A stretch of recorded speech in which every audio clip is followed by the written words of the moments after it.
Hello, hello. Hi, hi, hi. Hello. Hello, Zeki. Hello, Helene. Hello, Nan.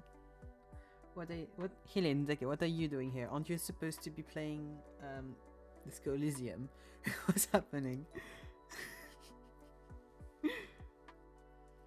You are playing multigasting? I see, I see. I won't be able to spoil Ace Attorney then. Because I saw you were playing, I was like, nice. I'll be able to to spoil Ace Attorney. Zik is not here, but no, he's here. I'm gonna leave again. Focus on your little guys. I love that you put. I don't know how you did this, but in they have little stickers of Inland Empire and Half Light as like the title of the call, which is great. Yeah, please don't multitask the entire time. Gotta focus. Like, it's a very focus heavy game. Please focus on it. Where's Helene in the game approximately? Please tell me. I'm going to move that here. Yeah, here we go. Nice, nice. You are the jackets? Okay, yeah. Yeah, that makes sense. Yeah, I did just see that. I saw that Helene got the jackets. I'm so happy for Helene that she has both of them. That's really good. Here we go. Okay. That's good, that's good, that's good. GG. I was only able to get one. Bad gameplay on my part. Okay. So, Ace Attorney won. It was 4 votes. Wait, give me a second. Against Zelda, that had 3 votes. Yeah, here we go. 7 votes total. 4 votes for Ace Attorney, 3 for Zelda, 0 for Love and Deep Space. So it's going to be Ace Attorney time, which I'm very excited about. I have gotten a bunch of my favorite Ace Attorney characters references on the side, and some of them are like, if I want to speak in any length about them, there is going to be spoilers. So I'll see what order I do and stuff. But here we are. So this was last week's page. We had favorite movies. I reshow it because, of course, you know, gotta be happy with the final result. Very happy. Because now I'm going to do the other pages on another file and then import them in so that it doesn't have issues like it had last time. I hope you all had a nice Monday. I realized I didn't do the usual chatter. I hope you all had a nice Monday. A nice Tuesday. I mostly chilled. I did a few like job search stuff, but I mostly chilled. With Helene, we watched Mickey 17. It was very, very fun. Do recommend going to watch the movie. It is extremely fun. Robert Pattinson is an amazing fucking actor. He is so fucking good. It's wild how someone can act so differently in, like, his face doesn't even look the same, even though he's playing like he is the same person and he hasn't any prosthetics or anything on him. I think if you ever want to get like a little shock, you watch Mickey 17 and then just after you watch the Batman and you're like, this is the same dude acting. I think that can be fun. I think that can be a fun double feature. Yeah, the movie was very, very fun, very pretty. All the actors were great. The plot is very funky. Do recommend watching it. Da, da, da. Bum, bum. Yeah, I think that's pretty much all. I don't think I did anything specific today or yesterday that warrant anything. But yes, Ace Attorney. Ace Attorney, my beloved. Ace Attorney, or my favorite game series of all time. So we have a bunch of characters here that I got Some are my favorites, and some I just like to draw. Namely, this fucker. And him, I like him a bit, but he's also very fun to draw. Yeah, Herlock Sholmes. Fucking, I can't stand him, but he is very fun to draw, and I have drawn him a bunch in my sketchbook. And I'm like, it feels like if I have a bit of space, I shall draw him again because he is easy to draw for me. Wait, give me a second. Where is he? So I can show you all. Where I put my Herlock Sholmes drawing in this. I also have a bunch of Apollos, because Apollo is of course my #1 guy. They're overall my favorite characters, but with a game like Ace Attorney, so many fucking characters, I probably forgot some of my favorites, so I think that's fine. There's too many people. It might be after. Have I just before? God, that's the thing when you have a sketchbook, is trying to find shit in it afterwards. No.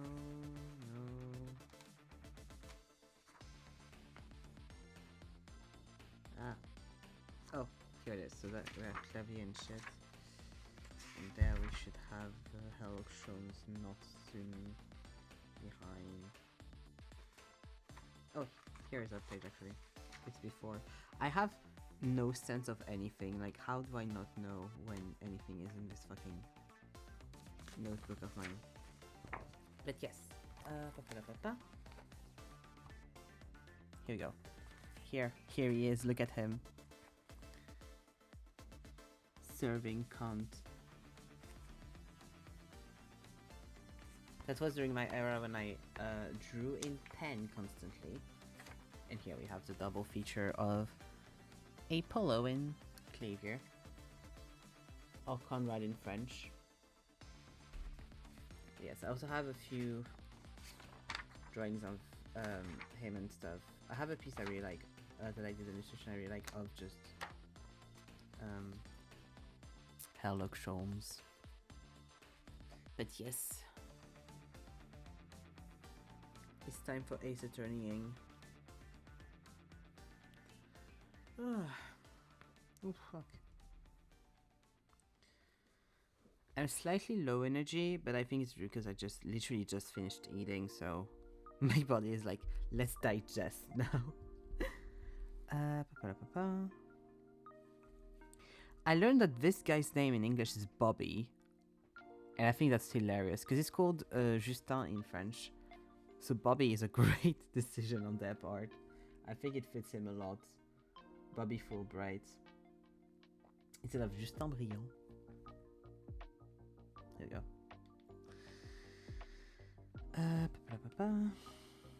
Can do red for that.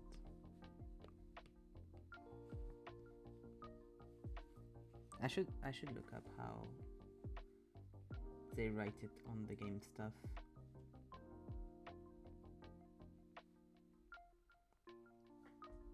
Here we go.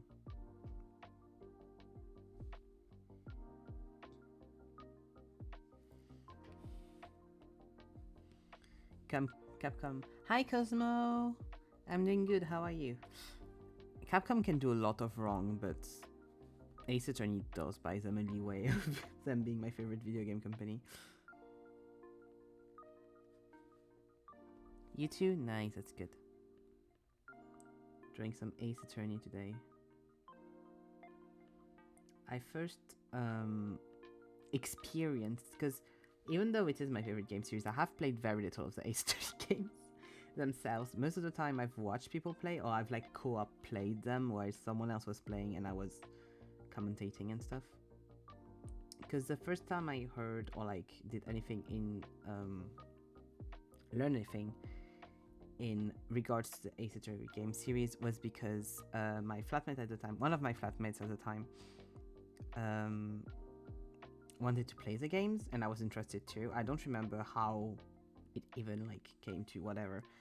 And she had a friend that was like interested in watching her play the game on Twitch, and so we did little sessions where I'd watch as well. But it was like, so it was me, that said friend, and um her playing, and we were just in chat while she was playing. And so, which is a weird setup, but it's fine. And so we did that for a while. We did the first 3 games like that. Also didn't play the whole game. Like any of the whole games, you mean? Because there's, I think, around 10 games now. Because the main series is 6 games, and you have 2 investigations and 2 Great Ace Attorney. So, yeah, 10. But yeah, so I watched her and like co-op played with her the first 3 games, and then for the second trilogy, I watched one of my favorite streamers play them. So I know the second trilogy. I only know like the name of the characters and stuff in French, so sometimes I mix them up. Yes, didn't do all of the games. I didn't know it had more than 1 game. Yes, it is a series. It has 10 games in total right now. You have the main trilogy, which is the first 3 games, which is Ace Attorney, Phoenix Wright, Ace Attorney. Oh fuck, I never remember the name exactly for them. Wait. Trials and Tribulations, is that the second one? Yes. We got Ace Attorney. Here we go.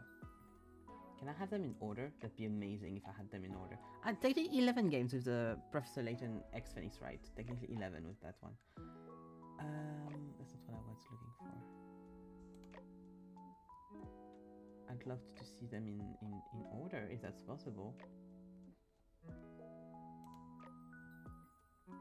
Because there's a lot of them. Because it started on Game Boy Advance and went up to the Nintendo Switch.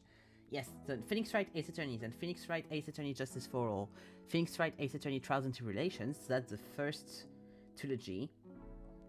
Then we have Ace Attorney Apollo Justice, Ace Attorney Dual Destinies, and Ace Attorney Spirit of Justice. Those are the second trilogy, which focus more around Apollo, and a bit less around Phoenix, a little bit around Athena Sykes. Then we have Investigations Miles Edgeworth and Investigations 2, Prosecutor's Gambit, which is a duology with Miles as the main character. Then we have The Great Ace Attorney Adventures and The Great Ace Attorney 2 Resolve, which, if you put them together, the name of like the duology is The Great Ace Attorney Chronicles. And that's a duology that's spent in the past, in the Edo era. And then you also have Professor Layton X Phoenix Wright, which is a crossover game that's not canon, but kinda is, between Professor Layton and Ace Attorney. That's surprisingly quite good. Plot-wise, it is the best Professor Layton game, honestly. Yeah, you don't expect that many, and then you realize. And the thing is, they haven't gotten a single game out since 2016. They've been slowly remastering and doing duologies and stuff with all of the older games. Like this year, Apollo Justice Trilogy and the Investigations Collection came out because they were never... Like, Investigations 2 was never translated into English, into anything else in Japanese. It had no international versions, and so they came out with the games in all languages and stuff so that people could play them overseas. And now that they finalized getting all of the international editions out, we're just waiting for the international versions for The Great Ace Attorney, because they have an English version but they don't have a French or any other languages, I don't think. We're just waiting for that, and then they could do new games, because everyone is like, if they were not starting to work on a new Ace Attorney, which has kind of been announced by Capcom, why would they be coming out with all of these other versions of the games, you know? So that's kind of like what everyone's expecting right now. But yes, that's the whole... The first Phoenix Wright game came out in 2001, and the last one that officially came out was in 2017, which was The Great Ace Attorney Resolve. And since then, it's just been them doing like the package deals and stuff. 2021 like the package deal of the Great Ace Attorney Chronicles, and 2024 both the Apollo Justice Trilogy and the Investigations Collection. And so since then we haven't had a new game. But yeah, so that was how I discovered the main trilogy, so the Phoenix Wright trilogy. Then I watched one of my favorite streamers that was really interested in doing all of the Ace Attorney games play the second trilogy and play the Investigations duology, because it came out, like I said, quite recently in French. So I watched him play those in French. So the character names for those games, I mostly know them in French. I don't really know their English names, because since most of the characters have pun names, they translate them differently depending on the version you're playing. And I have played almost all of the first Great Ace Attorney game, because I have it on my Switch. I have the duology on my Switch, and I haven't finished it. I need to finish it at some point.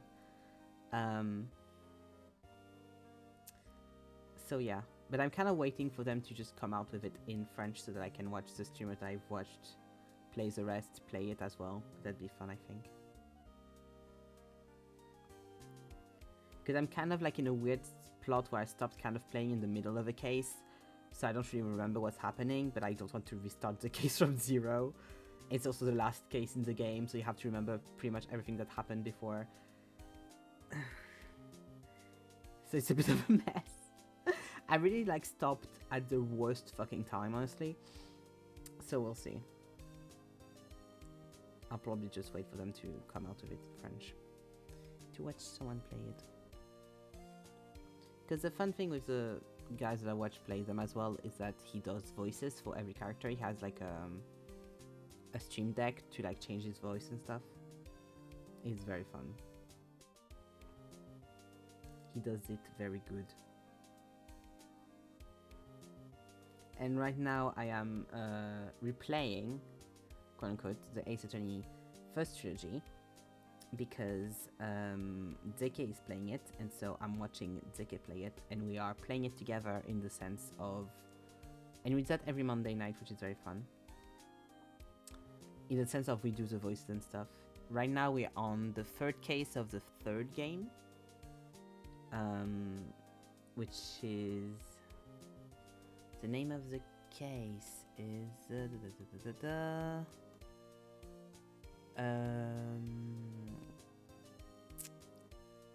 what's it called again? It's Recipe for Turnabout. That's the case we are on. But yeah, it's very fun because, like, since it's been now quite a few years since I have experienced the first trilogy, like literally I was must have been like 2021 or something. I don't remember most of it, and so it's very fun to be able to play it again, because I remember who the culprits are and like the overall things of the cases, but I don't remember any of the details usually, or really how you get there, so I can kind of just play with the key and not spoil anything, because I don't remember shit. But yes. And it has won my heart. It is my favorite video game series, because it's also the only video game series that I have experienced pretty much, because like I said, technically the only game I haven't experienced is the second Great Ace Attorney game. So it's the only video game series I've experienced every single title of, and like they're all good. Like some are better than others, I agree on that, but they're all good. Like there's not a single Ace Attorney game that's like bad. I think they're all great. I have my favorites. Personally, my favorites are Apollo Justice and Spirit of Justice. They're my two favorites. Just after, I'd say probably Trials and Tribulations, so the third. Because the thing is, like, I'm waiting to re-experience the ending of Trials and Tribulations, because the last case of Trials and Tribulations is incredible. So I'm waiting to re-experience that to really do my final thing, because I think it's hard to really without remembering it right, because it's just such an incredible case, the last case of the game. But I really love how this evening is going to be just me speaking about Ace Attorney in length, so be ready. I'm very sorry for everyone involved. Uh, I really love how Apollo Justice as a game is very concise. Like, it's not its fault. It's not like it wasn't on purpose. What happened is basically they started a second trilogy, which was Apollo Justice, and people hated it. It didn't do as many sales as they wish it did and stuff. And so they, for the game afterwards, Dual Destinies, they kind of like decided that Apollo Justice never existed, and so they kept character, but they fucking redid the entire like lore and stuff, and that is the reason why Apollo has like 40,000 backstories, and we know pretty much where he was, what he did, exactly, like from his birth to like the end of the game in lore, where we are right now in the game, which I think is around 2030, 2040, something like that. Because we're in the future in Ace Attorney. Because they started the game a few years after it was, like, canonically years after it was released. For some reason they did that decision, and then since there's time lapse in between the games, like there's one game that has like a 7-year time lapse and stuff, we are far in the future, which is very funny when you play a game that's supposed to be set in 2016 and they use CDs and they don't really know how to use a computer, and they are kind of trying to learn how to use a computer or what a computer virus even is, which like as 20-something-year-olds in 2016, which is hilarious.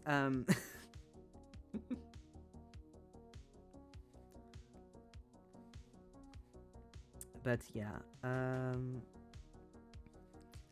but because of that reason of they decided to kind of wipe out all that happened in Apollo Justice except for a few things. It's a very self-contained game where like it's not an arc like a lot of the other games are, because for example, what makes the second Ace Attorney a bit less than, or the first one a bit less than the third one of the first trilogy, is because all three then like go to a climax in the third one where everything kind of connects and stuff, and it's so good.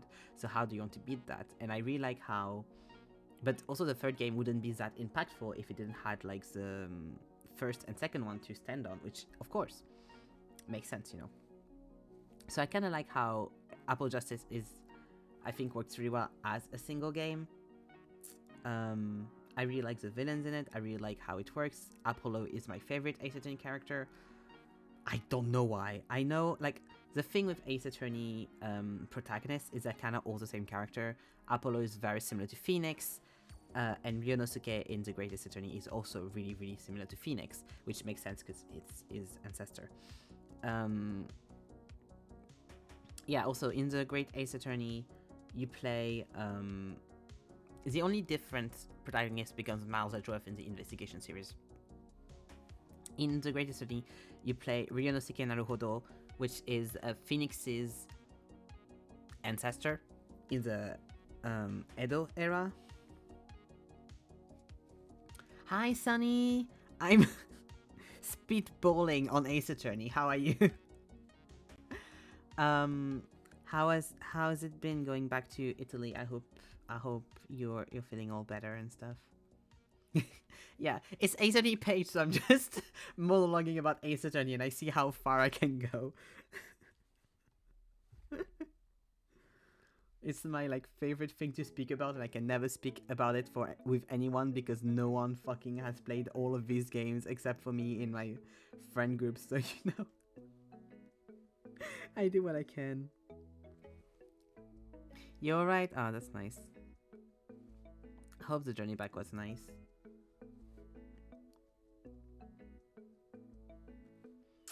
We're both a bit sick, but my boyfriend's much better. Oh, I'm glad, that's good.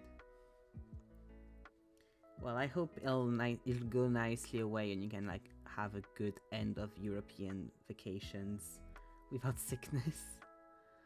Uh, I feel like whenever you travel in foreign places like this, it's really hard not to get sick. Like, even when it's like countries that are close together. Like, whenever I used to go visit my ex, I'd have like a half a day, usually, or a full day of needing to just do nothing because I was sick from traveling. And whenever he came to France, he'd get sick because of the water and stuff. Usually have something at some point and then would need to like not do anything for the entire week. You're leaving tomorrow? Oh, that sucks. Oh yeah, true, you are. I didn't realize we're already the 11th. VideoTube lagged, so it needs to be come back. Thank you for coming back, VideoTube. Let me put you back up. Here we go. Perfect. Yeah, I didn't realize we're already the 11th. Ugh, that sucks. Well, listen. Happens. It'll make for good funny stories down the road. Gotta see it in the positive light that it is, you know?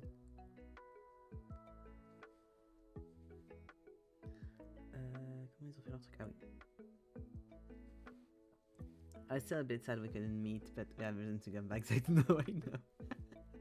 Yeah, I'm sad too, but like, also honestly, with how shit like the subways and stuff are in Paris right now, I don't know if it's not like a blessing in disguise, because like half the things were closed and everything. It was the 8th, so there would have been marches in Paris because of like the International Women's Rights Day. So like honestly, there could have been like, even if we had met, weird things happening. We both are taking as getting the authentic French experience. Yeah, that's very true. God. Yeah.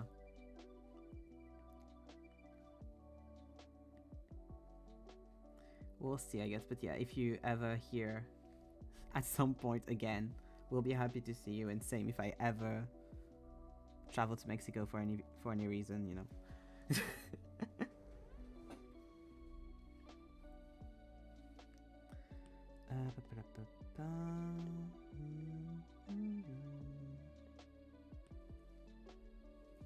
But yeah, I realized afterwards, and also like seeing all of the stuff that was like all of the different lines that either were like, oh, we are doing reparations, or we're just not working because we don't want to. Fucking wild. I knew that like recently Paris has gotten really bad with transports and stuff, like it's gotten really worse, but I didn't know it was to that extent. I'm lucky. Even in my town, it's also getting really bad because they're trying to like automatize a lot of the subways, and so they're just never working. And I'm very thankful that I don't have to go anywhere on subways often, and I usually can just go by foot anywhere. I'm very thankful for that, because like literally every day I see news being like, it's broken again, it's not working again, no one can go anywhere again.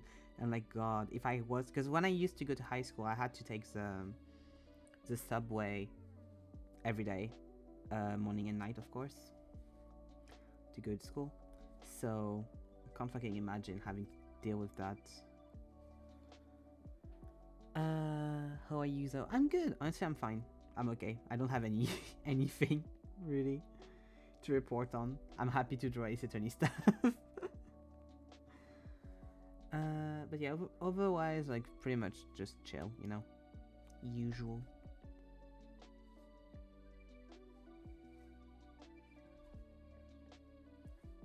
Up.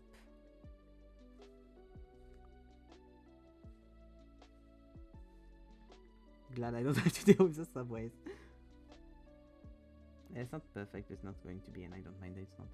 Happy for you getting to do Ace Attorney. Me too. I wasn't expecting, like, I was like, the vote's not, like, we're going to have a few Ace Attorneys because people like to indulge me in my little brain, but we're not going to get that many votes. It's probably going to be Zelda, and then I see Ace Attorney, I'm like, what? I see it's half and half, and I'm like, yeah, it's probably going to be Zelda. No, what? Ace Attorney? I can speak about Ace Attorney for an entire evening. Oh my god. Amazing. So yeah, I'm having a good time. I literally, like, on the side, because someone asked how many Ace Attorney games there were, or like, no, rather they were like, there's multiple Ace Attorney games, and I took it as you should tell me what each Ace Attorney game is, how the trilogies work, and how they came out. I have the release timeline and the fucking Wikipedia open for Ace Attorney. Like, I am slightly obsessed with this game series. They're too good. What can I say? They're just the greatest. The hot second word of French ball was like... Yeah, tell me.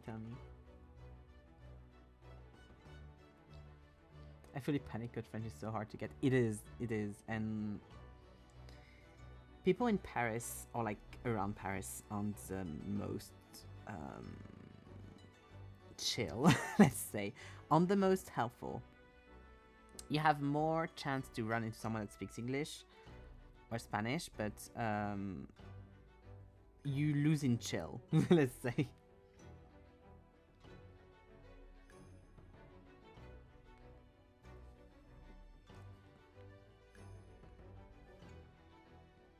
Because French people are very... they're always... French Parisian people are their own breed. Are constantly tired and constantly pissed off, which I get, I understand. That's the mood. But also, be nice, you know? I'm misunderstanding Italian easier because French was so not easy to pick apart when racing. Yeah. Like, the thing with French as well is that it's not like, oh, it's just like hard or whatever. Has been created to be hard. Like, the grammatical rule, everything is made to be hard. Like, it is on purpose.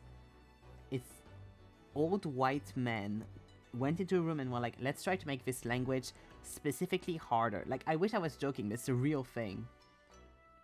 They work on trying to make French harder, and so French is just a mess of a language that just, like, doesn't make sense a lot of the time, grammatically. And that's why, yeah, really. I know, it's so shit. Like, just the numbers. Well, we're made fun of a lot for the numbers, but like, why do you need to like do a multiplication and like add and stuff when you're saying a number? Why would you ever? Why should I do math when I'm trying to just say a number?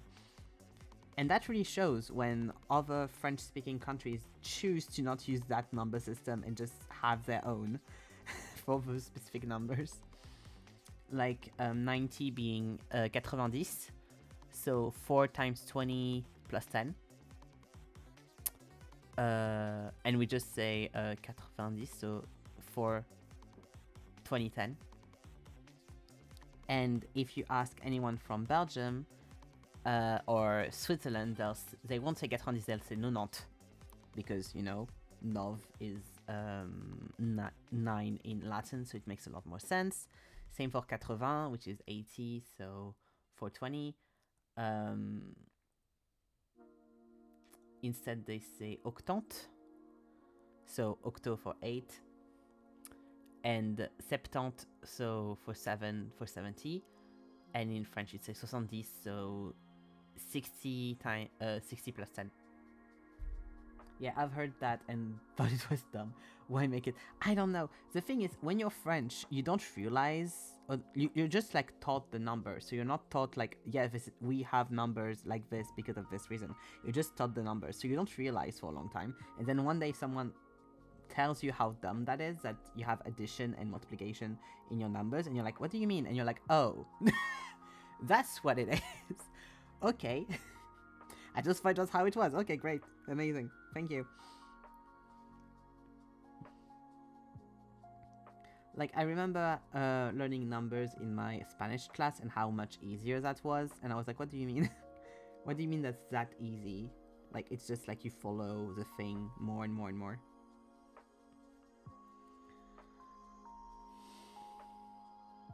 It's also so hard to fucking write because you have all the hyphens and shit.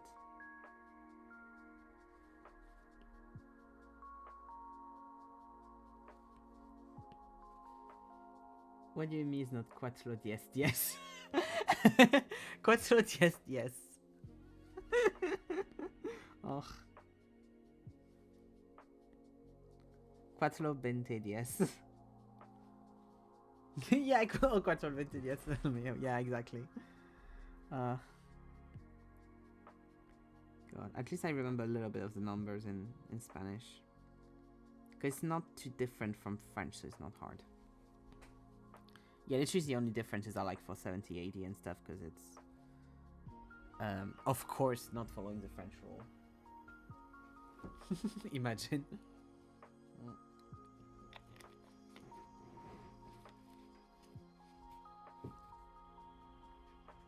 You do, though, I will have to say, you do the same thing as us for like the 17, 18, 19. Like 17, 18, 19. 18, 17, 19. You do the same bullshit of like 10, 9, 10, 8, 10, 7. So, you know, be careful. You almost got there.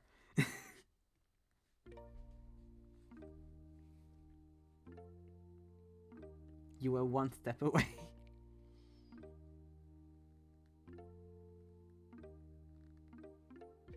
This one no one cares about, funny enough. Like, they only care about the big numbers. But those make sense. It's still doing math, though. That's my point. It's still doing math. What I mean is, like, it's different to English, where you have 17, 18, 19, and you don't have... Like, there's still the in ones. It's not like... 10, 9... 10, 8. It is. Other languages do it, like Japanese and stuff. Yeah, lots of languages do it. That specific one. That's one they haven't changed in other versions of the French as well. I get you. Yeah, it's just... I'm like, it is kind of the same, because it's just like... doing math in your numbers. Which I also get for the people that created numbers. It's like, at what point do you start making it math, and at what point do you just keep creating new words? Where do we... 11, 15? I hate 11 to 15 though.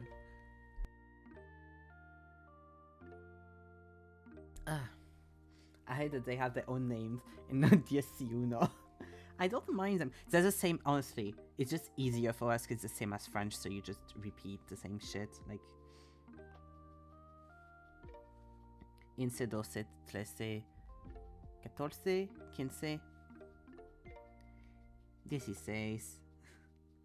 The only difference is, like, in French we have one of those for 16 as well, 16, instead of 16. So we just have to be careful to not, like, switch it and say and try to say says. But that wouldn't, like, because it's too close to says, so I don't think it's that hard to remember. Japan does like 10, 1, 10, 2, and then saying 20, 22, 10. We should all do that. Yeah. So good. Thank you. God. I don't have a lot from my Spanish lessons left, but that I still have somehow. I mean, to be fair, it's very similar to French, so it's not that hard to remember, so yeah. My Spanish teachers would be proud. They wouldn't. Like, I bet my pronunciation is really bad as well, so not going to tap myself on the back for that one. Keep talking, nobody explodes when you're back at your place. When you're back to streaming, whenever you want.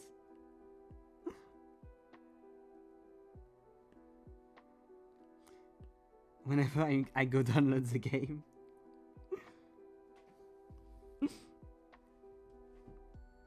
You keep me updated, you tell me.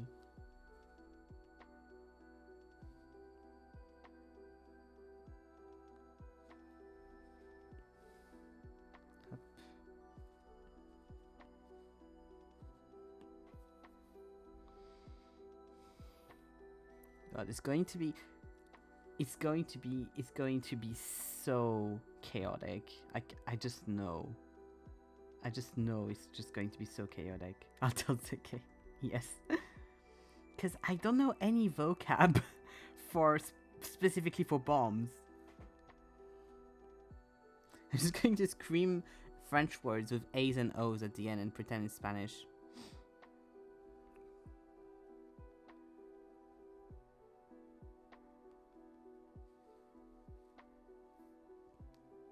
That'd be great.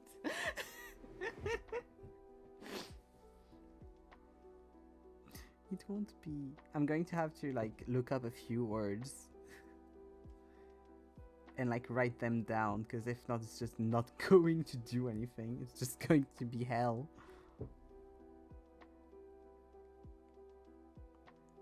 Thankfully, I still remember colors, so that's fine. The colors I got. But yeah.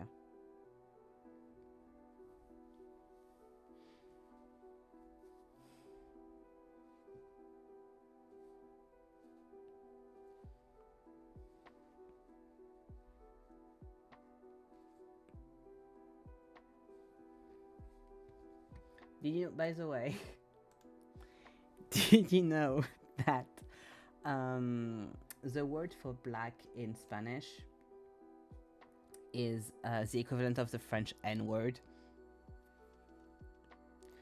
So that's going to be something.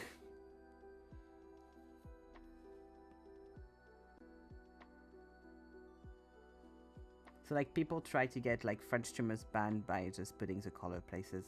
It was an old thing though, they don't really do that anymore. Of course, okay. Like it's the kind of thing I'm like, culturally, how much has like transpired?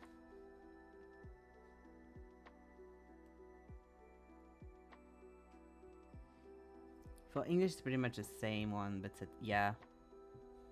Yeah. It is. But it's like, it's because it's like literally the same word, that's why. I was like, did you know?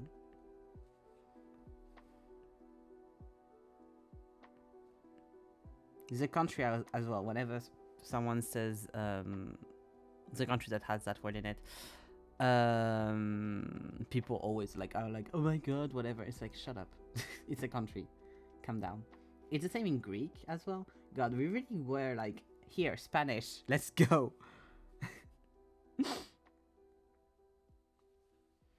Which is why I'd be very annoyed, because Americans would jump at me and it's like, what do you want me to do? It's the word. Yeah, exactly. It's literally just a word.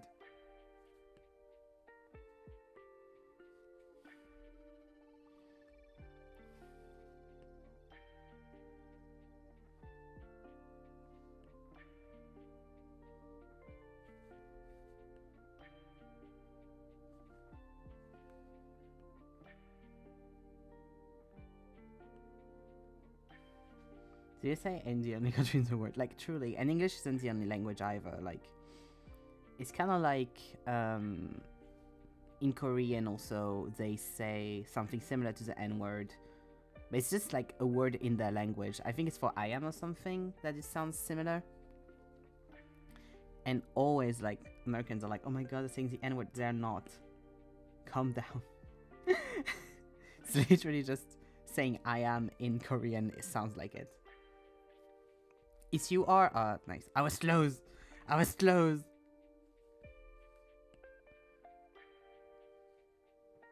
I remember new people to K-pop. Oh god. They always do it. Yeah. I can see like white people also seeing it as like, oh my god, I can say the N-word in a way. It's like, no, shut up. Please shut up. How is it I am in Korean? Well, I'm not going to say it out of context, but N-word in English, pretty much the same thing. Yeah, it said with the S sound. Ha, got the logo. There's a little TM next to it. Hehe, cutie. God, it's so wide because it's a thing on top.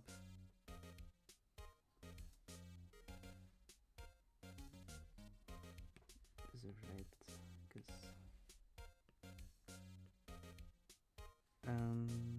yeah, spread.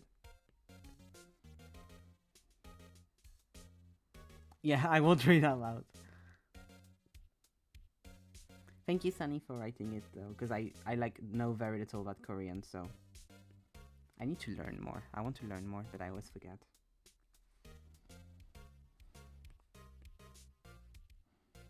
Yeah, basically, and so when they say it quickly in songs or in raps and stuff, it sounds like the N word in English, and so people are like, "Oh my god!" It's like, shut up, please. I don't listen to K-pop. I don't really have an opinion. I've heard some good songs. I've heard some bad songs. I have had a lot of friends over the years that were really into K-pop, so I know a little bit of K-pop because of that. But I never was into K-pop. I've always been a Japanese nerd when I grew up, and so I've been very into J-pop when I grew up, mostly. So I know a lot more about J-pop and G music than K-pop and K music. Yeah, I was a Vocaloid nerd growing up. I listened to Eve a lot. I listened to I don't really listen to Japanese. I always forget what their full name is. Is it Japanese World Leaders? That much anymore, but I still listen to like a lot of Vocaloid, like Deco 27, Eve, bunch of stuff.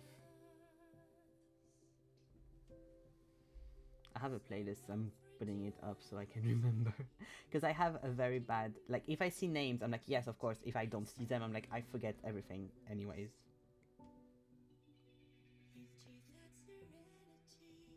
Here we go. This. Yeah. I mean, I play Vocaloid, Colorful Stage, Project Sekai, so of course, Vivid Bad Squad,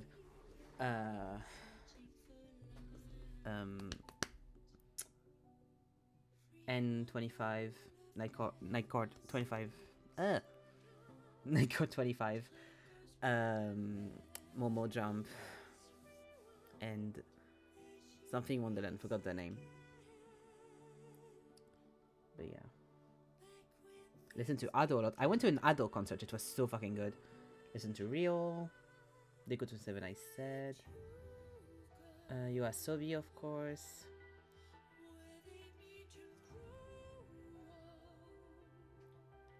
Kylie Kiwi there, it's really good as well. You got a Wowaka, rest in peace Wowaka. Mwah.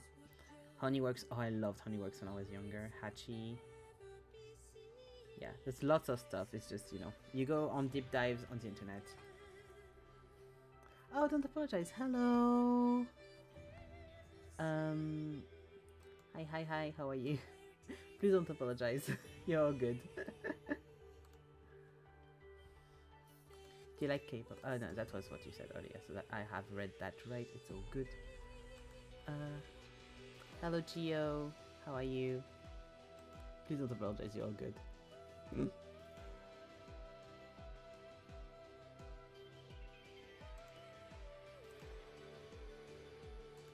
Ah, fuck.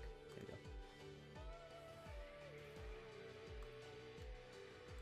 we go. Please don't apologize, it's all good. Like, honestly, there's nothing you could have done. I'm glad you're feeling better. I really am.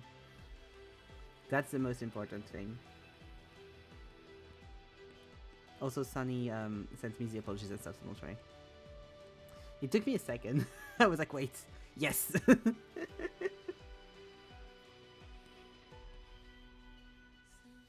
we go. Okay, I'm going to start drawing people now. Here we go. Up. God, I've started to get just like doing a bunch of like very random sketches on Krita, so now I really like the sketching brush that I have over there, so I'm like sad that I don't have any Procreate. Ugh. Is that going to be? Yeah, that's fine. Yeah. Maybe the 6B, that'll get bigger. Yeah, it's better.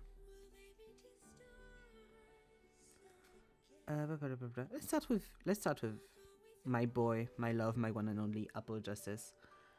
So as I was saying earlier, we have the first Ace Attorney trilogy, and then we got the second one. Loliana's apologized plenty already, but it's not enough. It is, don't worry. Like, honestly, it is really fine. Like, I'm very sorry that that the healthcare, like hospital system and stuff, is so shit, and you had to wait so long. Like honestly, I really am sorry for that. Even though it's not my direct fault, but you know, and that whole thing was such a mess. But you're very sweet. Thank you for apologizing so much. Apologizing so much is very nice. But yeah, so Apollo is the main character. They call the second trilogy the Apollo Justice trilogy. It's not really true. It's not really right. He's not the main character of the 3 games. He's the main character of the first game, which is Ace Attorney, Apollo Justice. Clear, simple. He is one of the main characters in the 2 other games, but he's not the only one main character. So it's kind of untruthful to say he is like it's his trilogy, because he does share the screen with Phoenix and with Athena. I'll lurk you, have a good stream. No worries. Thank you, Sunny, for coming and for saying hello. At least it was free. Hope you are well and able to do something fun that day. Yeah, I ended up watching a bunch of...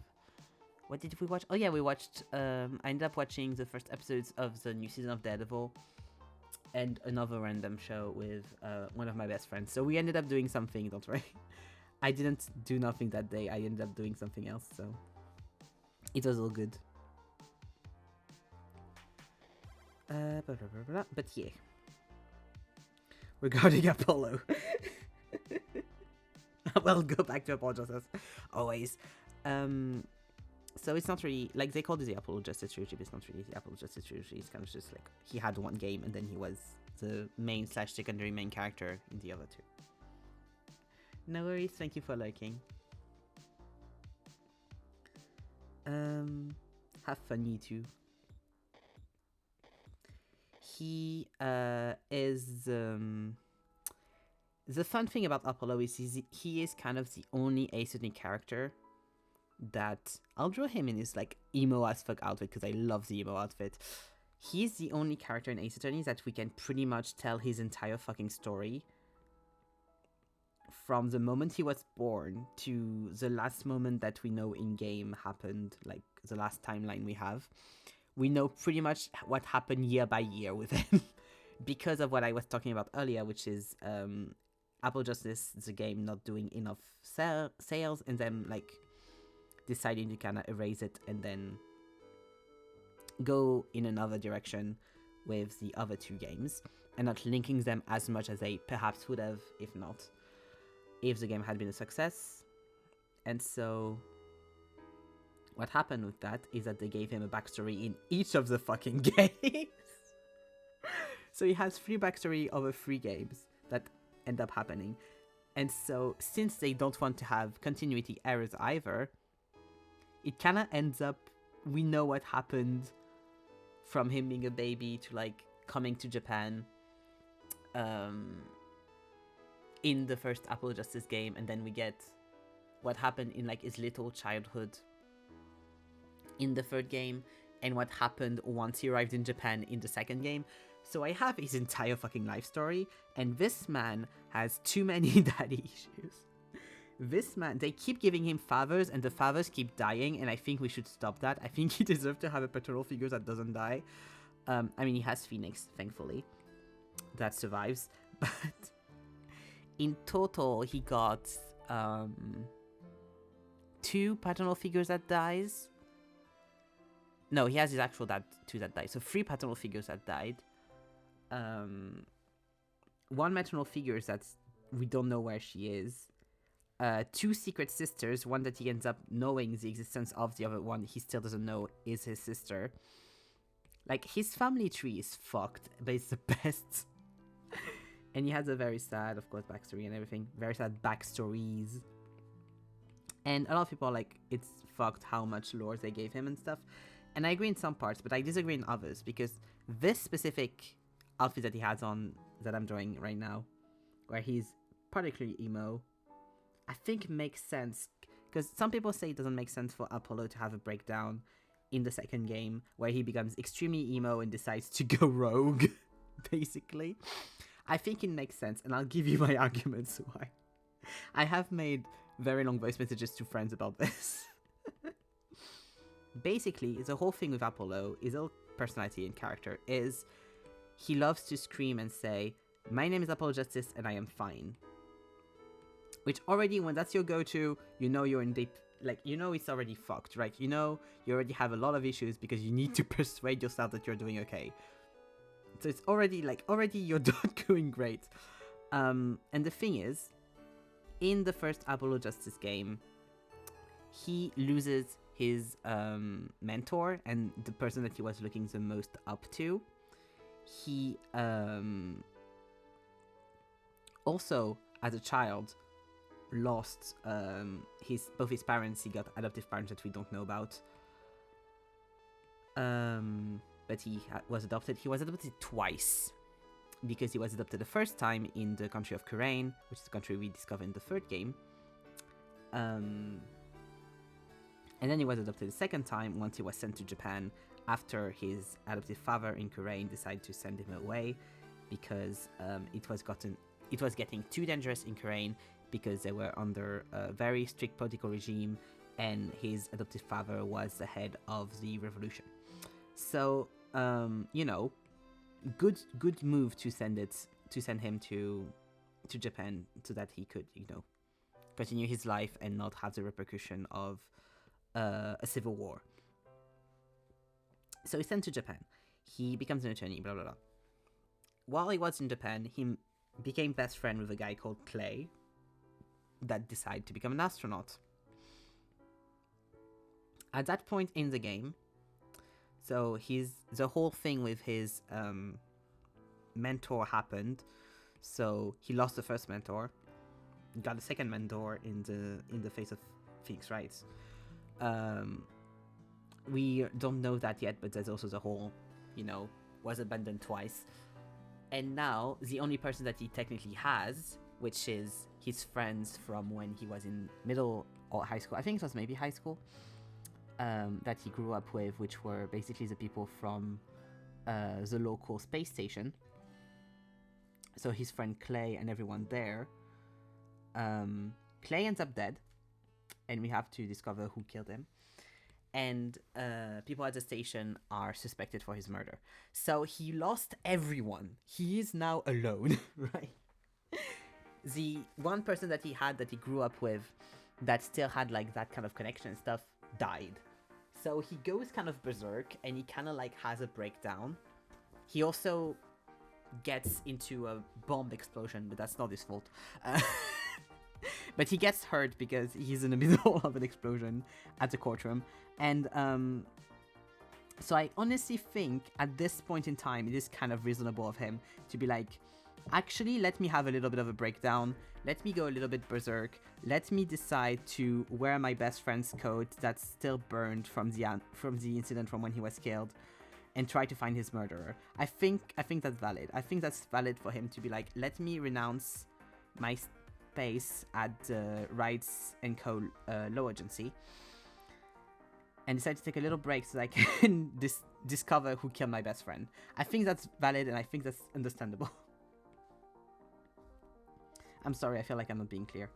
But yeah, lots of trauma, lots of shit happening to him, and now the only people that he still had in his life that were like solid and everything dies. So little breakdown.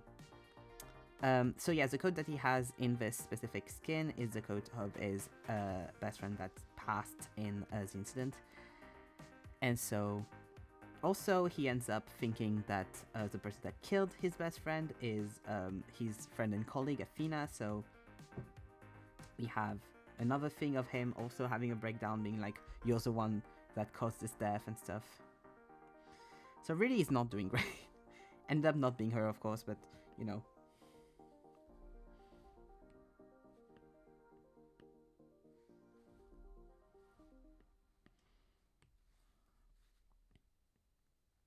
when in like, because this whole happens like very shortly after the end of Apollo Justice, so it's probably like maybe a year after or something. So honestly, like, he's well within his rights to have a little bit of a breakdown, I think, after everything. And then he has to get back on his feet for the events of Spirit of Justice, which brings even more trauma, so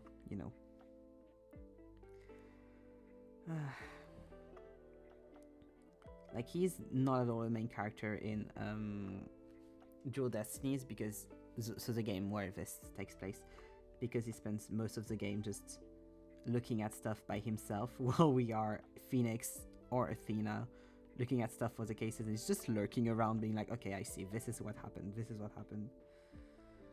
And we even kind of have to fight him in court at some point because he does think it's Athena's fault,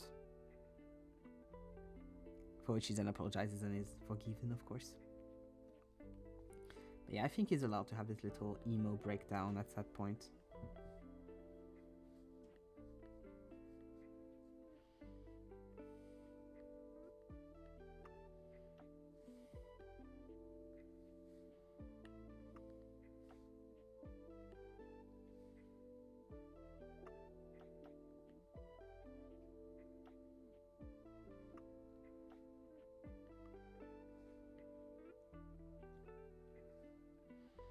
And of course, we get the most amount of lore and stuff for him afterwards in Spirit of Justice, where we get all of the backstories with his birth dad and also with his adoptive dad in Khura'in, and also the fact that he came from Khura'in, which is, yeah. And we discover his adoptive brother and everything, and also the ending, which is Apollo like taking his own practice and stuff, which made me very sad because I really like the ship of Apollo and Clavier, and I don't want Apollo to live very far away. But also, Clavier's a pop star; he can, you know, he can travel. It's fine.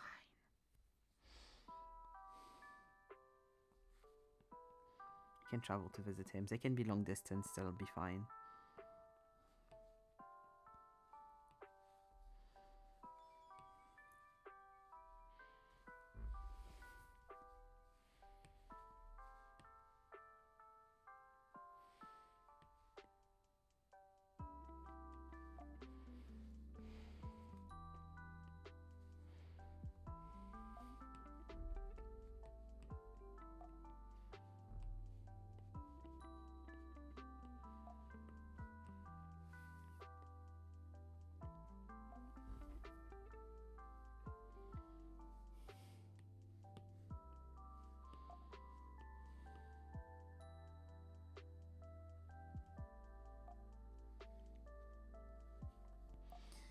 But yeah, he's just very near and dear to my heart.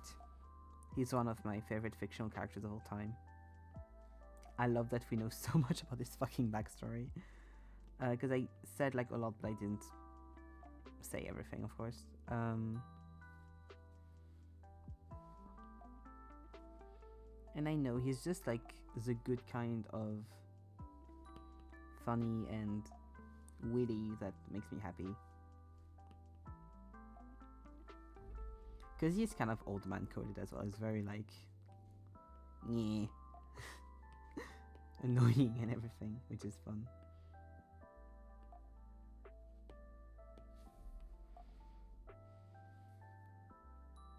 But that's the case with every Ace Attorney like main characters. They're always going to be a bit of an asshole to everyone. But they try to make it like slightly different, and I think they succeeded to make it different with Apollo and Phoenix and Ryunosuke. Oh yeah, I was saying about Ryunosuke earlier.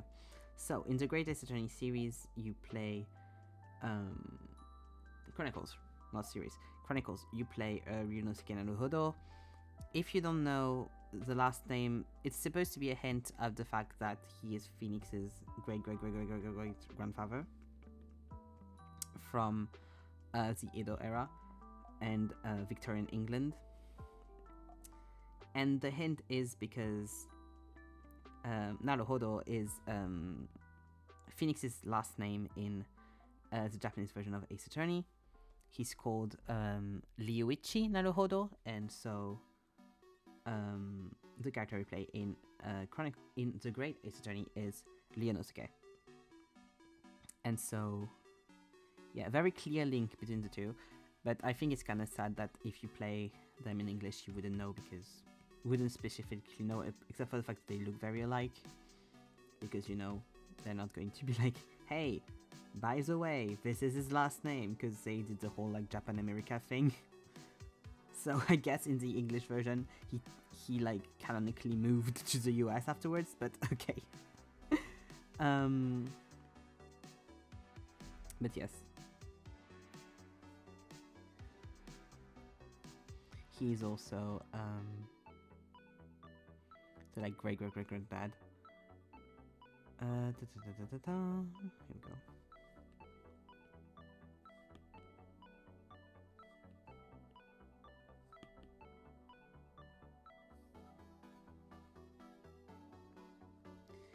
And so it also makes sense with the whole like they have similar personalities because you know they're from the same family and stuff, so you can kind of have that little thing going on.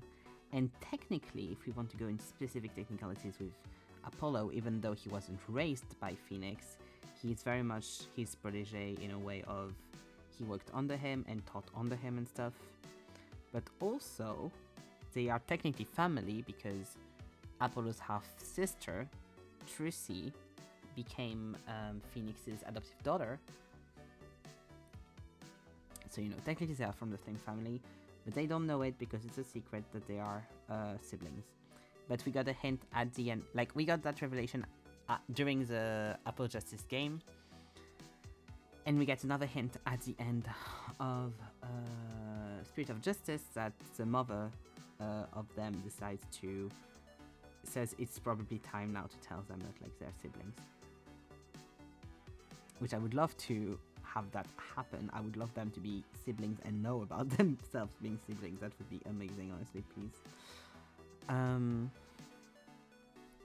Which also would mean that, like, in the span of very little amount of time, Apollo got 2 sisters out of the blue. And I love that for him.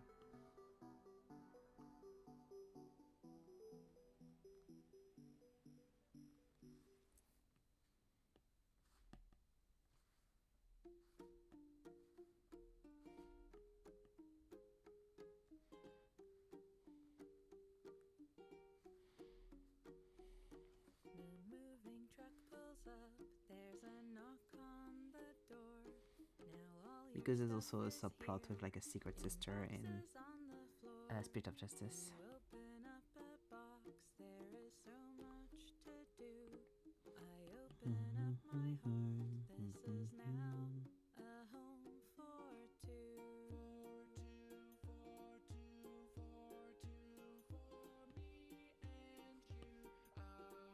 But it's all adoptive and stuff in Spirit of Justice.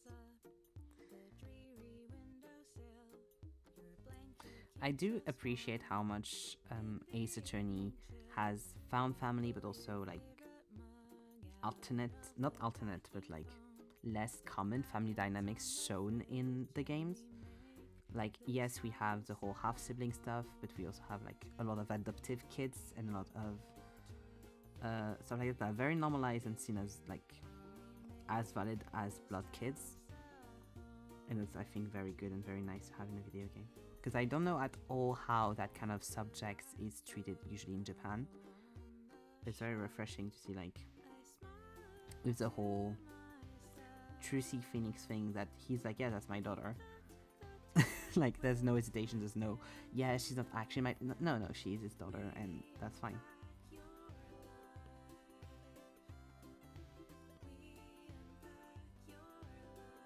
Because they could have made it very icky, but they didn't, and I'm very happy with that. And Apollo is like literally adopted left and right, honestly, at that point. So, yeah.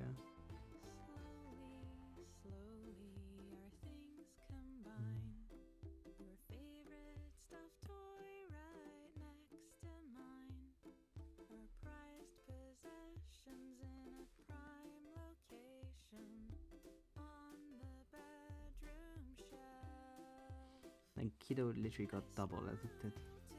I wouldn't be surprised, honestly, if we just meet his fucking Japanese adoptive parents in the new game. They just like bring them, they're like, yeah, let's go. That's the one part of his backstory that we don't know anything about. Let's go, have fun. One killed the other or something.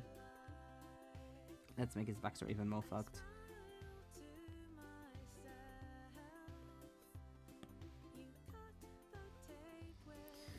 But yeah, I've seen that as like a a common complaint that like his backstory is a bit too much, but I don't think. I think it's just great. I like it a lot. Clearly.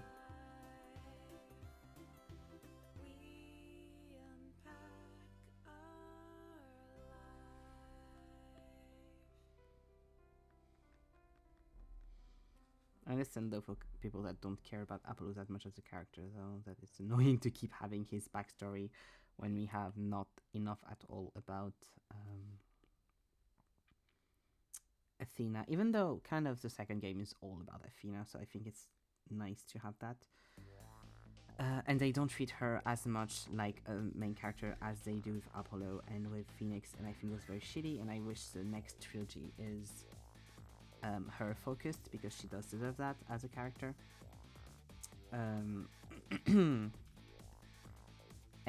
I'm not even going to speak about Phoenix in that regard, because apart from the Dahlia plotline in the third game and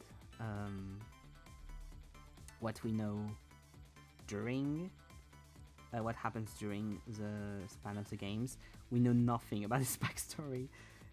Like, Phoenix is extremely secretive. We learn very little about anything about him in any of the games. Like I said, except for the Dahlia storyline. And a little bit of the him being childhood friend with Miles and Larry.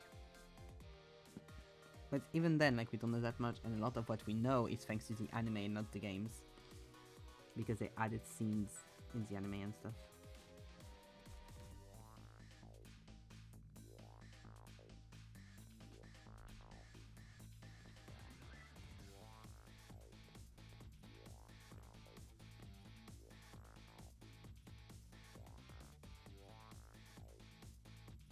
So, like, for someone who does go hunting for truth and constantly learning about everyone a lot, it's kind of funny that we know so little about him. Even through the 2 cases that we have that are kind of focused around him.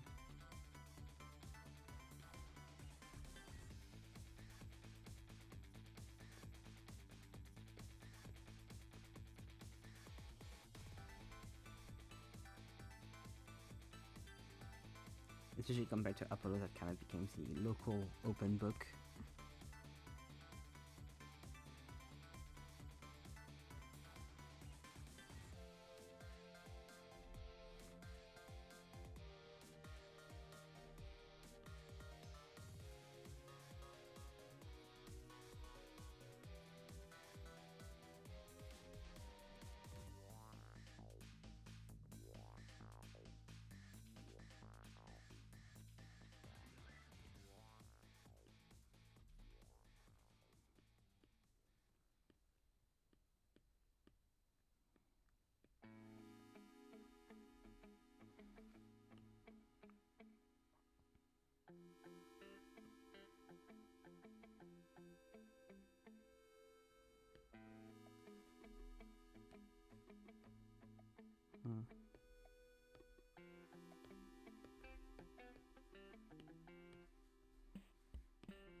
Here we go, that's better.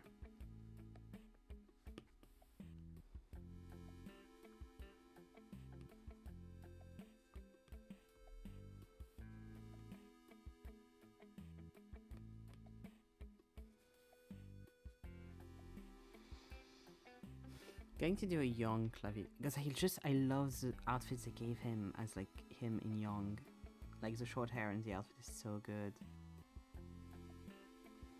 Like, I like our normal gaming guy as well, but like look at him. But I like this design so much more.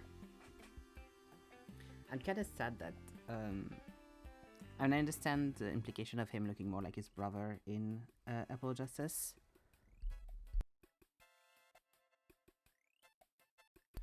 But I kind of wish that they made him look a bit more like him in the more recent games. Like, they changed his hair or something, that he looked like less like his brother. Since it is kind of like the whole plot point that he's like getting himself away from his brother. Also, like, local German guy that calls Apollo Herr Forehead. Also, local lover boy that constantly flirts. And is clearly very in love with Apollo. I love how gay those games are as well. Like, so many characters can be interpreted as queer in these games. It's so fun.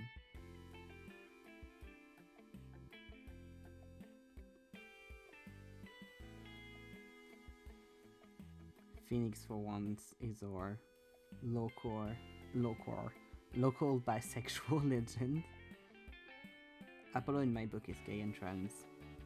I've seen a lot of people be like, oh, he's a trans girl, which I don't really like that kind of text, but I think he's very transmax coded.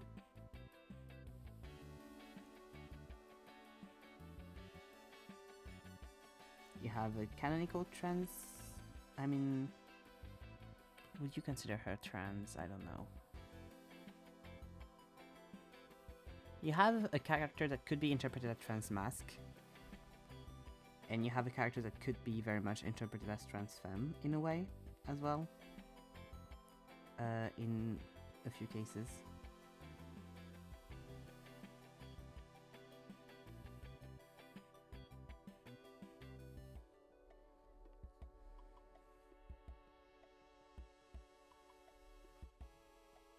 And then like so many, honestly most of the cast can be interpreted as gay or bisexual or some kind of like likes multiple genders.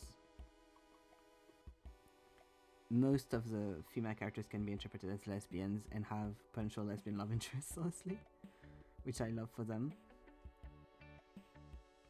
And there's one token straight couple that's just very cool. I mean, he's in my favorite characters, so that surprises no one. That I think him and his girlfriend are very cool. Very sad, but very cool.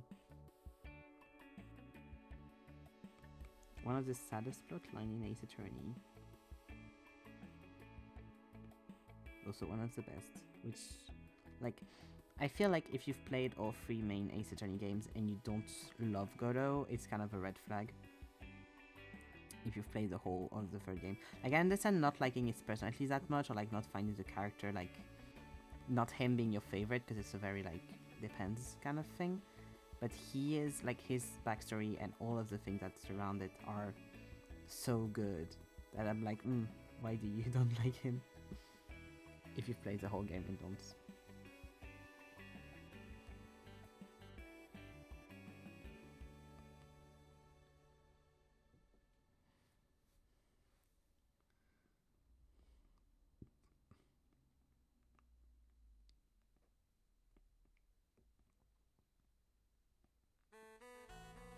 Talking of Godot, here's his theme.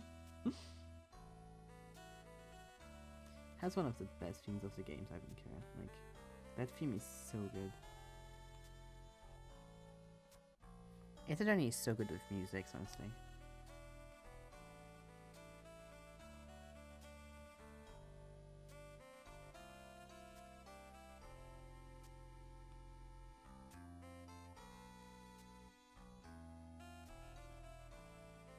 So, Clavier Gavin, who I'm drawing right now, is the main prosecutor that we battle against in Apollo Justice. And also pretty much the only prosecutor in all of Ace Attorney that doesn't hate all guts. In one way or another. I think at least he is the only one. Because the only other ones that don't hate us usually still, like, kind of hate us in court.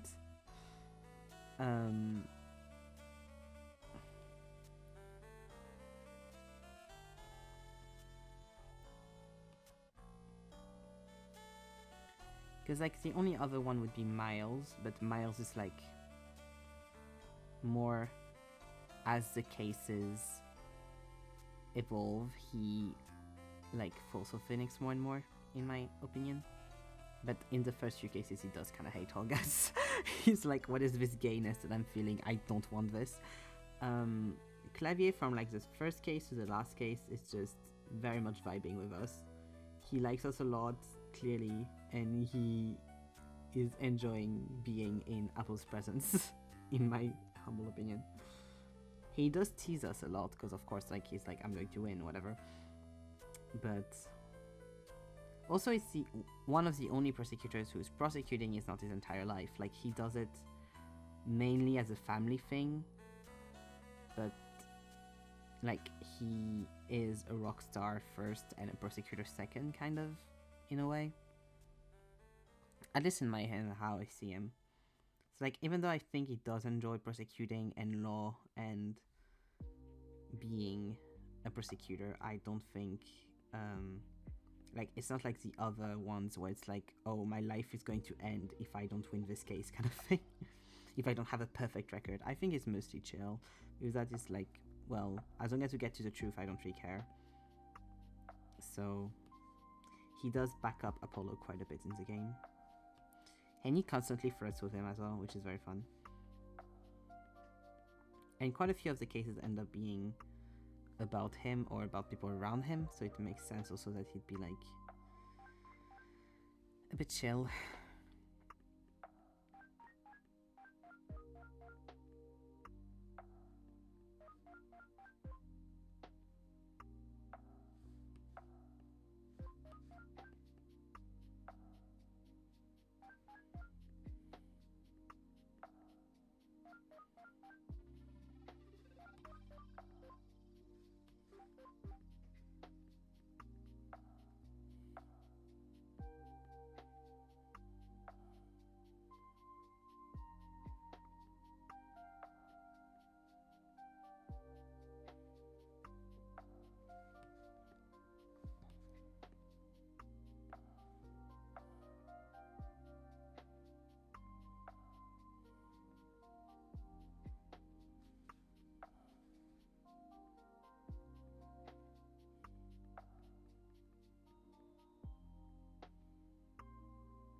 Also, he is kind of the center of one of the most cursed fucking cases in Ace Attorney. There's a few cases in Ace Attorney that are very, very cursed. For multiple reasons. Some because of the content, some... It's usually... if you don't know, there's this kind of like thing in Ace Attorney where the third case of a game is always going to be cursed. It doesn't matter why. We don't know why, it's always the third fucking one. The third one always have an issue. It's always under level wise, but it's also always fucking cursed. And Apple Justice doesn't, you know, sadly still has that curse on it, and we get to just see again and again to get like what we need. Like, listen to thousands of times of fucking horrible DS music version shitty 3D of a concert that he does, and it is hell. It's hilarious, but it's also hell. As a viewer, it's hilarious. As a player, it's hell.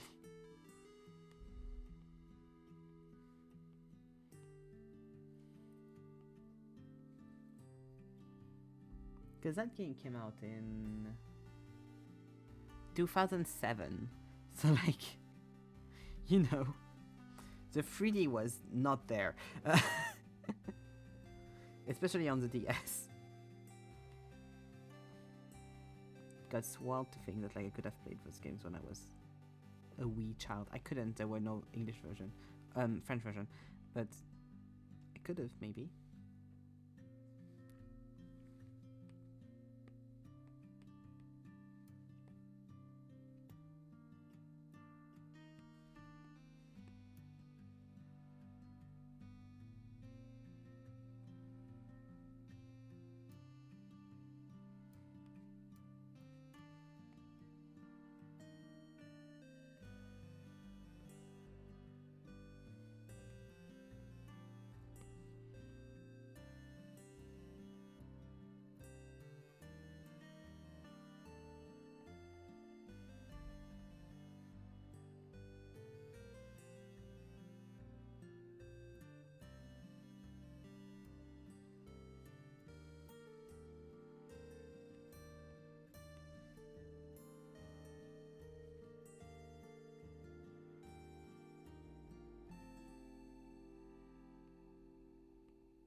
But yeah, if you have family issues, play the Ace Attorney games because it's half of the games is only that.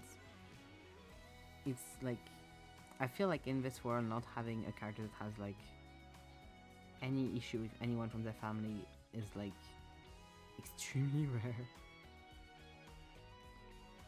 Because almost all cases just have some kind of family issue shoveled in. I feel bad for the writers. I'm like, what happened to you? Are you okay? Do you need help?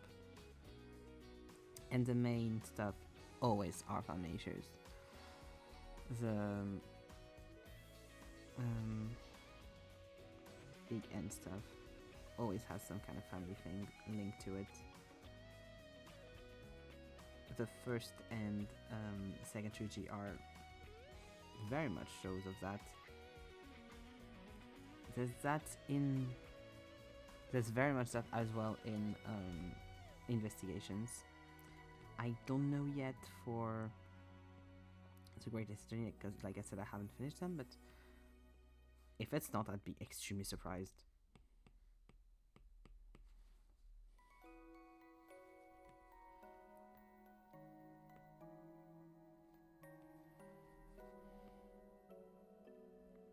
It's way too blue.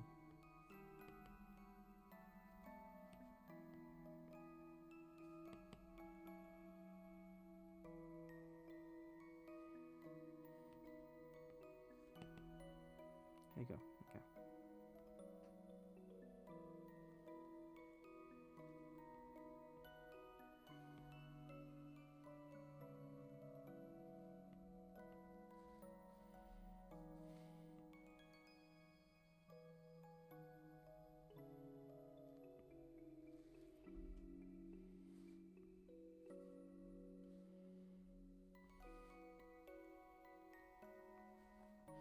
And like even in individual cases, there's always some kind of family fuckery effort.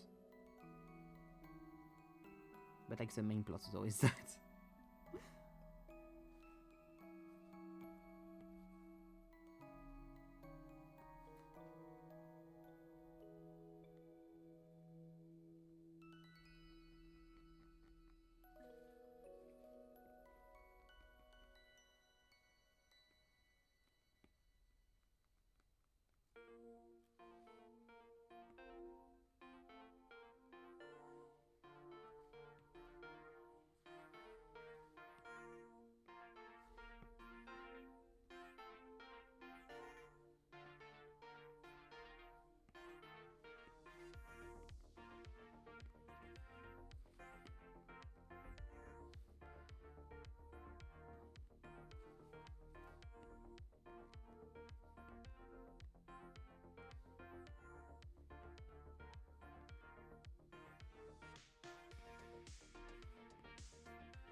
Go.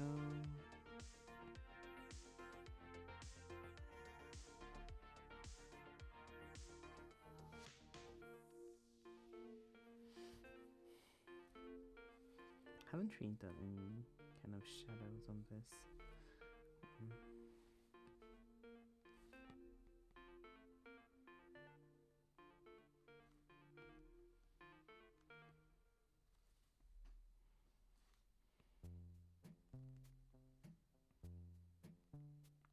we go.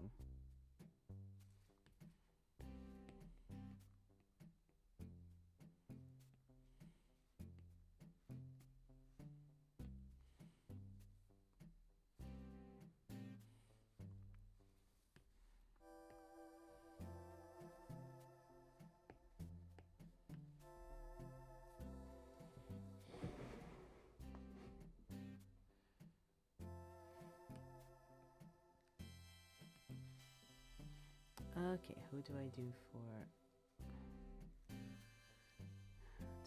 Do we have any character that kind of goes with them?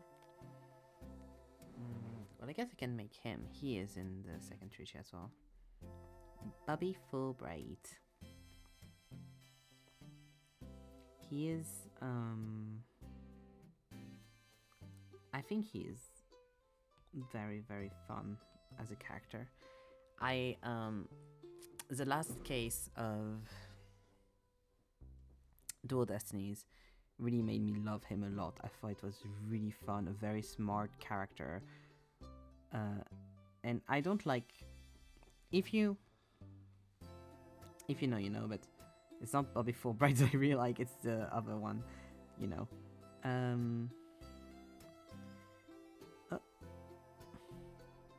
Please.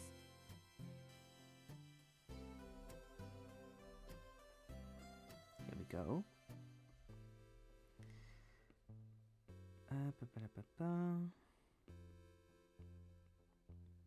Yeah, Bobby Fulbright as a character is fun, but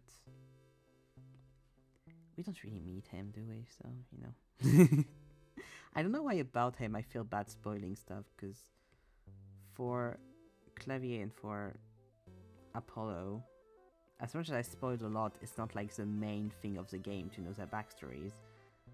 For him, like, if you know it from the start of the game, you kind of like spoil the entire game, so I feel a bit worse spoiling it, but I'm going to, because, you know, it's the whole point of this. So, Bobby Fulbright is a police inspector.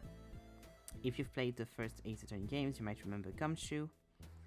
And Bobby Fulbright kind of takes his place in Dual Destinies. And he becomes a very important side character because he helps us as a police detective, but also he kind of is the chaperone for Simon Blackwell, which is the main prosecutor of the game.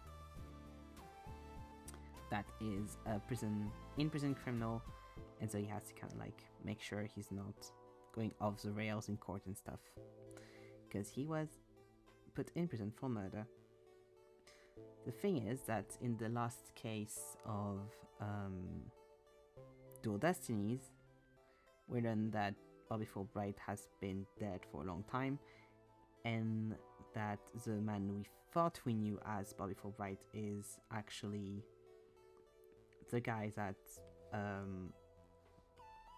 is actually guilty of Simon Blackwell's crimes, so Simon Blackwell was falsely accused, and also the the person responsible for the murder of Apollo's bestie Clay. So yeah, he's a secret agent, but also not serial killer, but like secret agent that disguises himself for missions, and so he has been disguising himself as Bobby Fulbright for a while, but it's to the point he has been undercover for so fucking long that he doesn't remember who he is anymore. And the breakdown, because in Ace Attorney, basically, when you play Ace Attorney, villains at the end, quote-unquote villains, at the end of cases have breakdowns, and the breakdowns can be very spectacular or can be very minimal, but it's usually like a big show of like, oh my god, you saw through my ruse, and oh my god, I'm going to explode now, which is very fun. His breakdown is amazing. It's probably my favorite breakdown in the entire games franchises with Dahlia's. Dahlia's breakdown is incredible in AA3. But yeah, his breakdown is so fucking good. And he's such a fun character, and the whole thing of him not knowing who he is anymore And that whole part of the game is so well done, I think. It's such a fun plot point that honestly I didn't see coming, at least not like that. Um, so I really enjoyed it. I like that we never see his actual face. Um, they really had fun, I think, in Dual Destinies to do the villains breakdowns, because there's quite a few that are like just so spectacular and so cool compared to the other games that were like a little bit more limited, I guess, because that's also the first game of the Ace Attorney series that was using 3D graphics in for everything, because all of the other Ace Attorney games use 2D graphics. And as much as I love the 2D graphics, and I always love having 2D decisions more than having 3D sequences, they really showed how to put them to good use in Dual Destinies with the breakdown of the characters when they reveal that they are the villain and stuff. Because so good.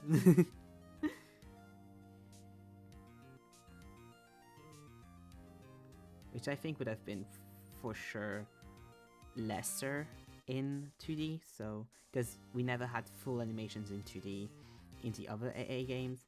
And also I like that as much as they used 3D for the models and the main quote-unquote gameplay, we still had the main animations were still in 2D, like we had sequences, intro sequences and stuff with animations, and they were all in 2D, and that makes me very happy that they didn't like change everything to 3D in the game.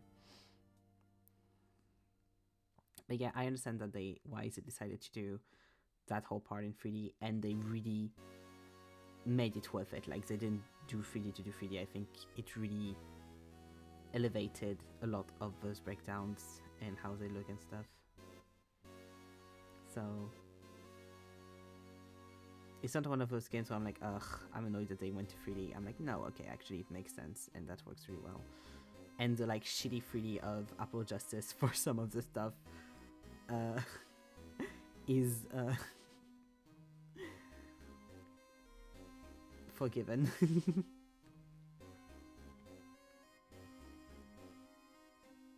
And they're also one of those games that knew like the 3D wasn't far enough to use it for main story stuff, and so they used it for a few elements and stuff in Apollo Justice, but still in they waited until literally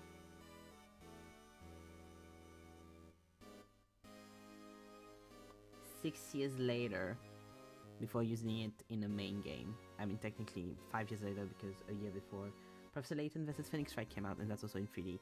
But except for that game, it's not only by Capcom.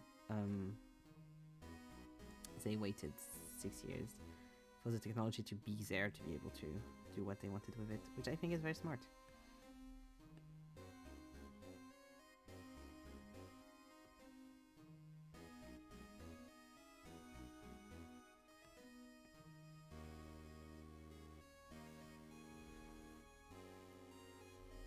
But yeah, because of all that, I really, really like the character.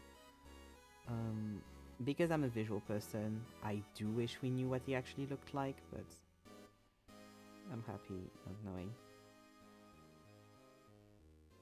A lot of people ship him with Blackwell. I don't personally, but I think it's a sweet ship. I think the implications of them being shipped together is a bit very sad, and I don't want that. But also, I've also seen people ship Athena and Simon, which I really don't like, because to me they really have a sibling relationship.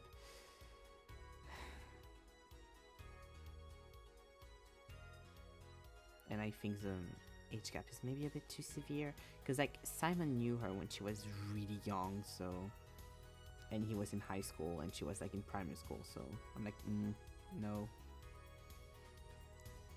because Athena is 18 when we start the game. How old is no, not Blackburn, Blackwell. I don't care about you.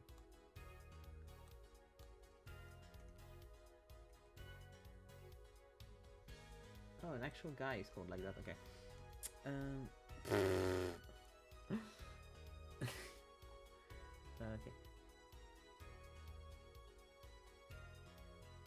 Ashok and Maya and Simon was the same age.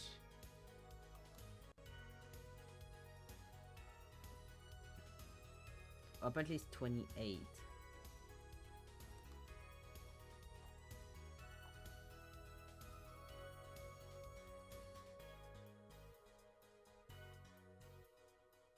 Ah, Black Quill. I'm a dumbass. It's not Blackwell, it's Black Quill. That makes a lot more sense because it's Lame Noire in French. Yeah, Black Quill, sorry. Black Quill, not Blackwell. Summon Black Quill. He has a sick design as well. He's so emo. I love when they make them extra emo. Yeah, he's 28 in Ace Attorney. Okay. And Athena Sykes is 18, so they have a 10-year gap. Is she not even like 17 at the first game? She could be 17 or just freshly 18. You know, she's 18, 19, yeah. So they have a 10-year like gap. So I don't really like that ship, honestly. Because yeah, when she was like, I don't remember what age she was when her whole family thing happened, but she was like in primary school and he was in high school, so probably 7 or 8 and he was like 18, 17, so yeah, I don't ship that, safe to say. And I don't really like that people are shipping it, honestly.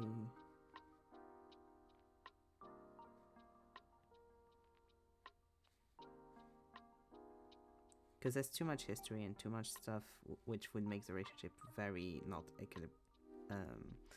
very easily very toxic. Like they work so much better as just like siblings, honestly. And I like that it gave us a little bit of a different dynamic than the usual sibling one that we have with Trucy and Apollo, or with Phoenix and Maya. I'm sorry, Phoenix and Maya truthers. Phoenix says multiple times in the game that he sees her as a sibling. Hate to tell you, Capcom does not ship it. Doesn't matter what they did in that stage play.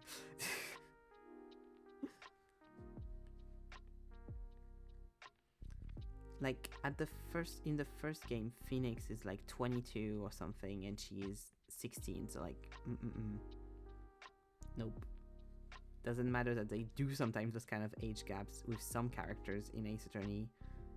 Please don't do it with those two.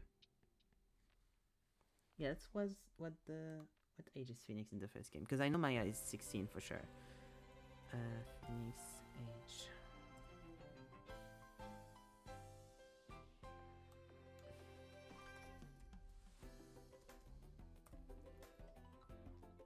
Naruto Ryuichi. He's 24. No, he's 21. Yeah, no, he is 24, okay. Yeah, because we have a flashback where he's 21. Yeah, when they first met, he was 24 and she was 16. Don't ship that, please. That's gross. Especially because, like, when he meets Maya, he, like, it's just after her sister dies, and then he gets very much into her family business. Like,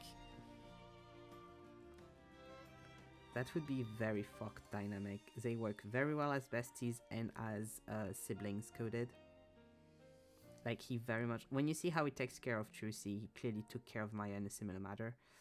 So, like, he didn't see her as, like, any kind of romantic. He clearly saw her as, like, a sibling or kind of adopted kid of sorts.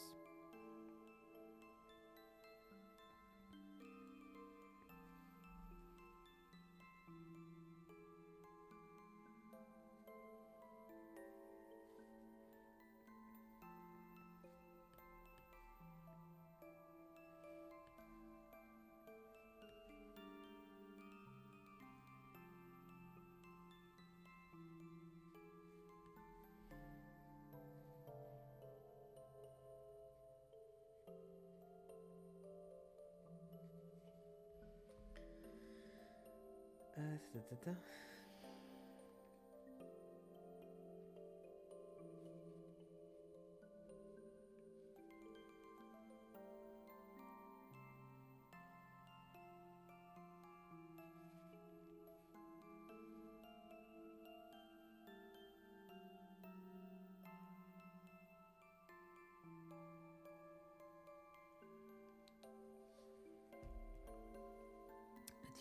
That's my view on that.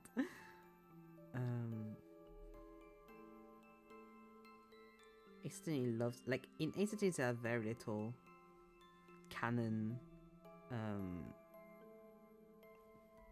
relationship that are anything but filial in between the main characters.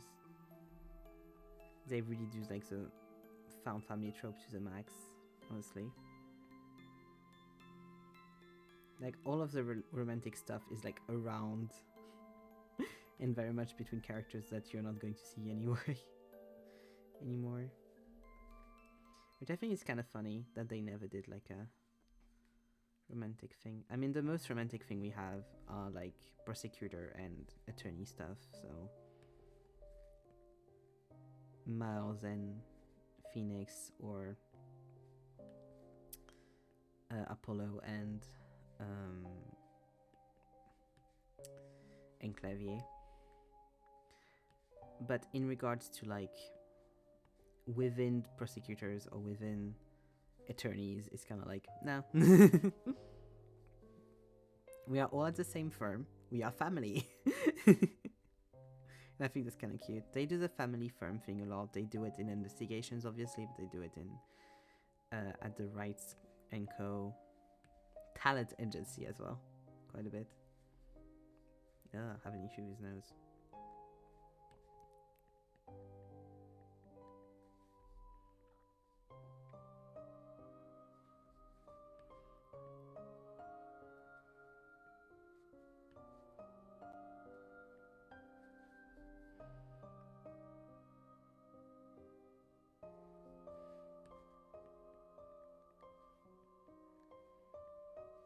Yeah, someone check on the writers. Are they okay? You know?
Also, like, I do love the fact that Ace Attorney is, to me at least, very clear in its criticism of the justice system and the police system constantly. Like, you can say whatever you want, but Ace Attorney is definitely not a game series that's pro establishment or pro justice or pro law or whatever.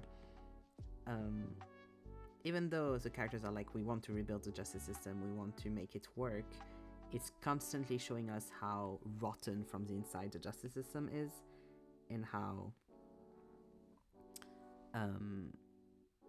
so many of all the instances are just not working how they should, especially the police. Because we have one case where we have to take down the chief of police because he is literally what's his name? Well, he's a criminal and he killed people. We have a case where we have to take down, like, all of the inspectors we know and follow in the game are incompetent as fuck.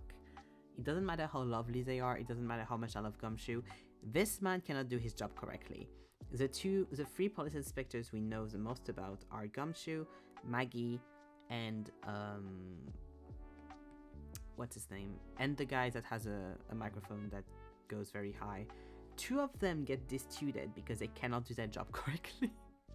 Two of them don't work in post anymore because they are so shit at their job. And the third one constantly gets demoted because of how shit he's doing at his job, and constantly is telling us how, like, he doesn't know shit about his job.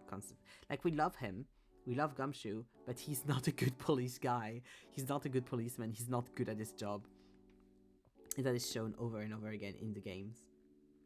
And then we finally find a police person that does his job well, aka Bobby Fulbright, which I'm drawing right now. And actually, no, he's not doing his job well or competently or any kind of those things. He's literally, once again, just a corrupt person, a corrupt cop.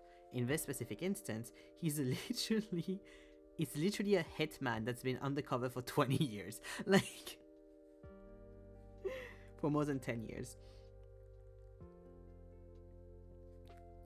And in that game, we literally are playing in a game that constantly talks to us about the dark edge of justice and how the justice system is so fucked and everyone is using fake testimonies and fake proof, and that we can't trust anyone. And it's the start of the dark age of justice, and now we are in the dark age of justice. Like, the entire game is telling us about the dark age of justice. And so I find it so, like, I really like the fact that Ace Attorney is so clearly anti-establishment and anti-everything, even though it is a game about the law and a game about attorneys and prosecutors. And then we have investigations, which the entire plot of investigations is literally the prosecutors'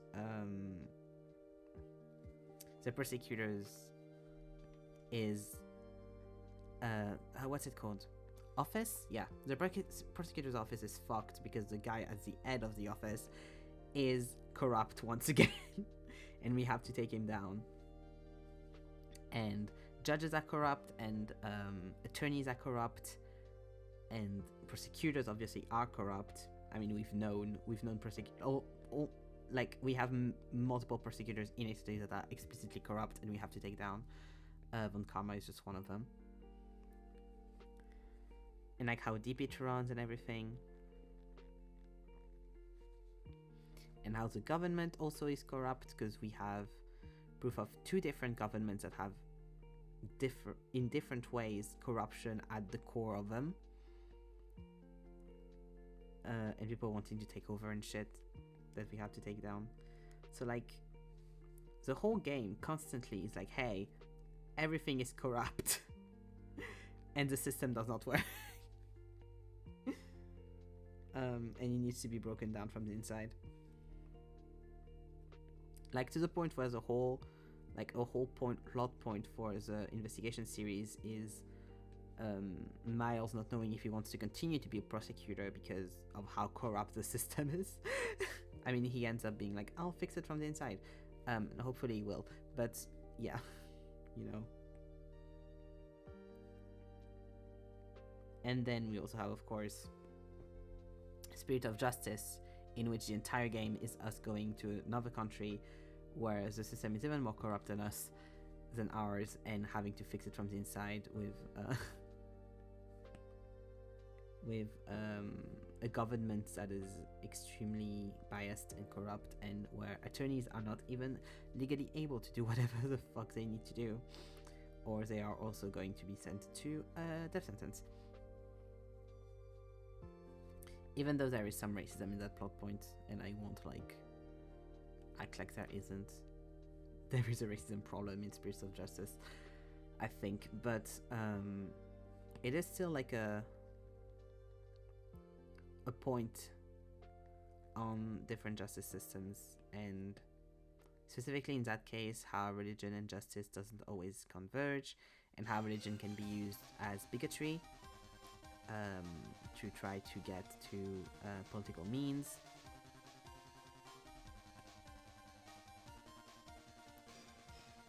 And also anti-royalty, funny enough. Especially when you consider that Japan still has their royal family, but yeah. They don't really govern or anything, so it's very different, but still.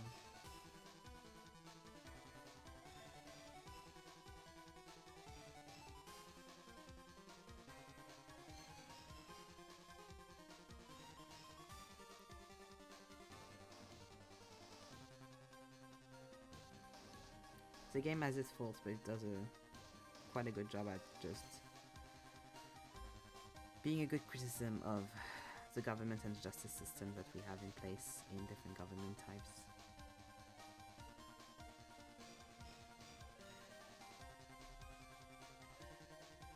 I think.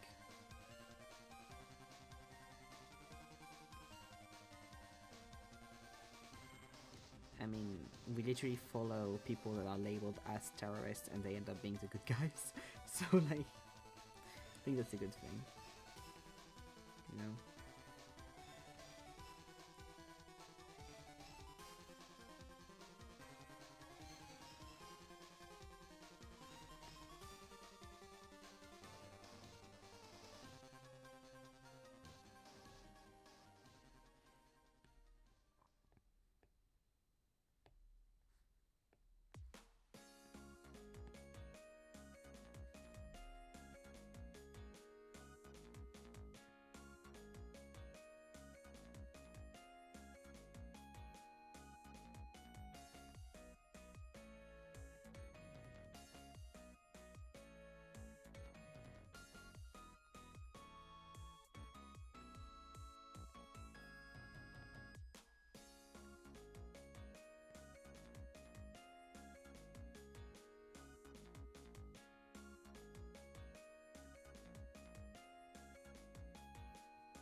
It's a dumb little thing, but I do really like how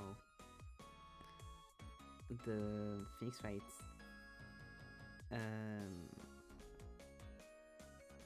talent agency, the three different lawyers that we have at the agency are all primary color. I think that's really cute. Like, Phoenix is blue, obviously, Apollo is red, and then Athena is yellow. I think that's really cute.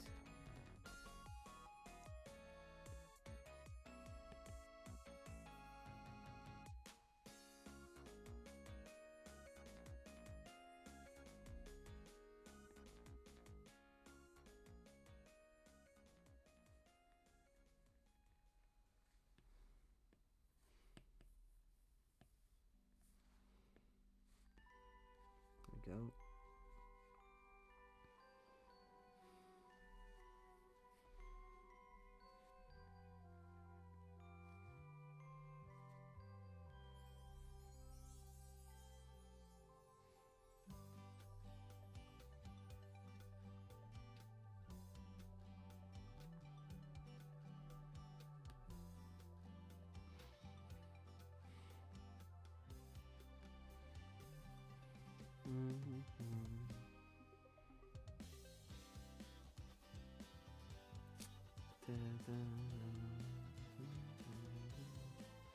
Kind of was like my second trilogy page.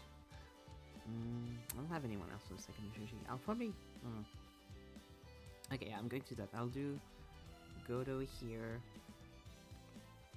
and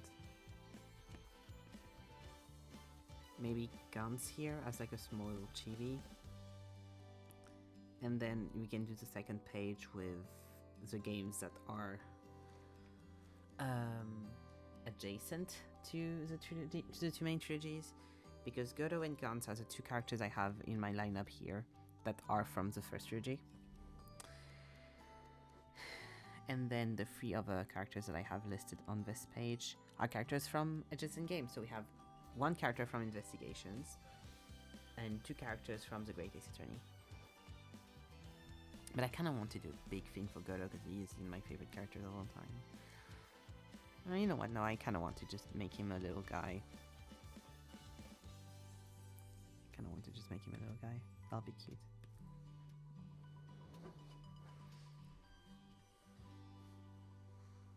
And then I can do like full bodies, maybe? Oh, that'd be nice.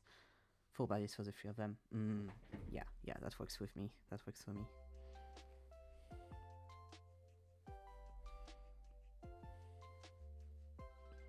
Haven't done chibis in a while.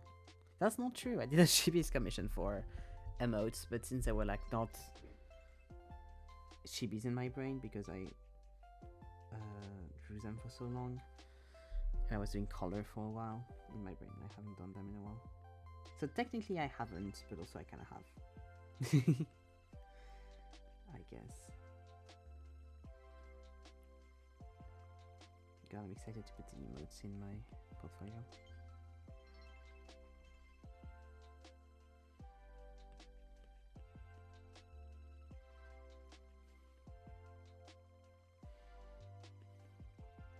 I really love the fucking mask designs they gave my guy. Like, it's so funky. He kind of looks like he has a toaster on his head, but also he's very fashionable.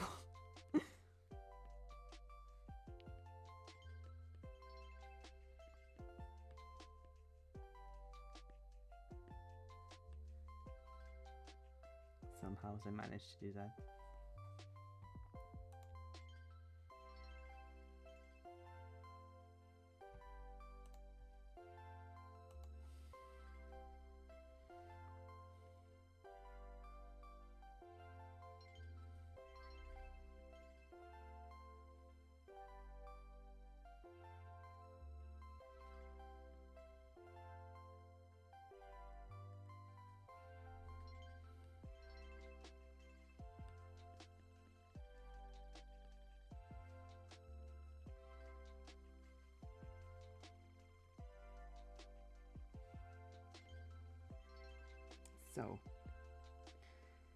So, shall we get? We will. You don't really have a same matter. We should get into the very, very sad story of Godo, aka Diego Armando. My baby, my beloved. So, Godo is a prosecutor that shows up in the third Ace Attorney games and seems to have something against Phoenix, and we don't know why. He seems to be really pissed at Phoenix, really not like Phoenix, and we are like, why? The reason is very simple. The reason is Phoenix, like I said previously, had a mentor whose name was Miafe, and Godo, when he was still going by Armando,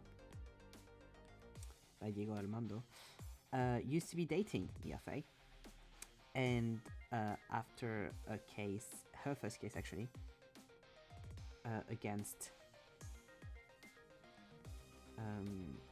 Dahlia Hawthorne, which is also, funny enough, Phoenix's ex, he got poisoned by her because he had proof that she was the murderer in the case, and so she poisoned him so that he would shut up. Following that, he went into a coma, and only woke up years after. And at that point, Mia had died. Mia is the character that dies in the first case that we do that is not a tutorial in Ace Attorney. And so we have one case that's a tutorial case with her, and then she dies the case after. And so he wakes up.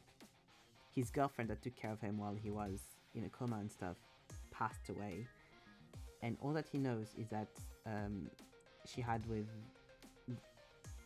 He thinks that Phoenix is to blame because he didn't protect her, and he would have protected her. And so he's extremely angry against Phoenix because in his mind, it's his fault that Dahlia died. Not fully his fault, but partly his fault. Not Dahlia, Mia died, sorry. And that's why he is extremely angry at Phoenix and seeking revenge against Phoenix, and also why, even though he was an attorney, he became a prosecutor.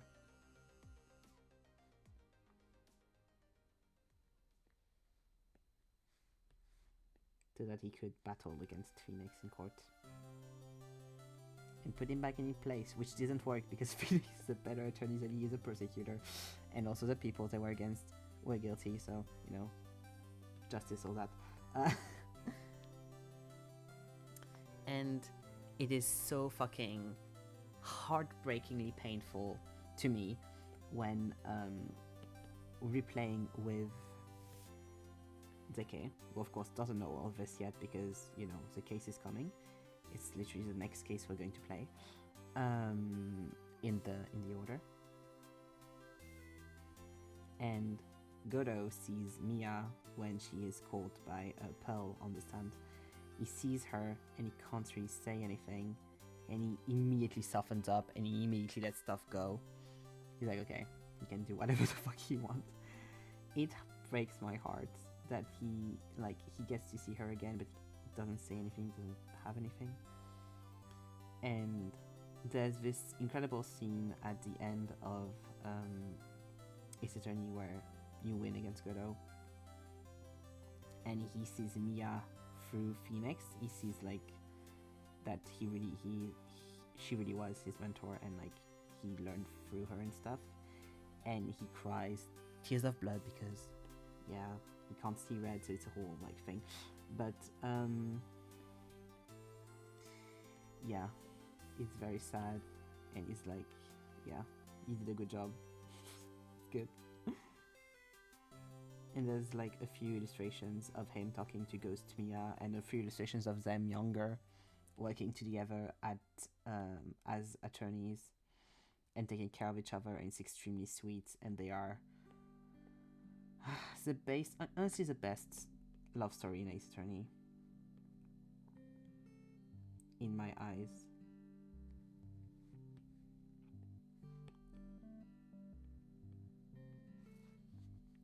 It's just like heartbreaking that he took care, like they took care of each other, and then he went under and she took care of him, and then when he woke up she wasn't there anymore to take care of her. And that's,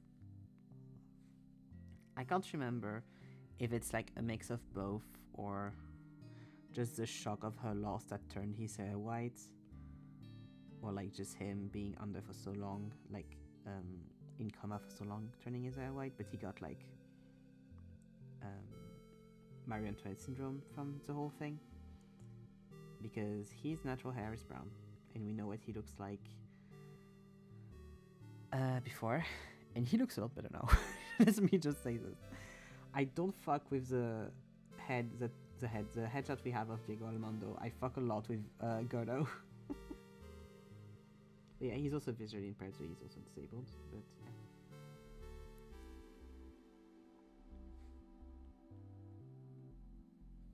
And he does a lot to try to avenge Mia in the ways that he sees fit. And that ends up putting him in prison, sadly, at the end of AA3.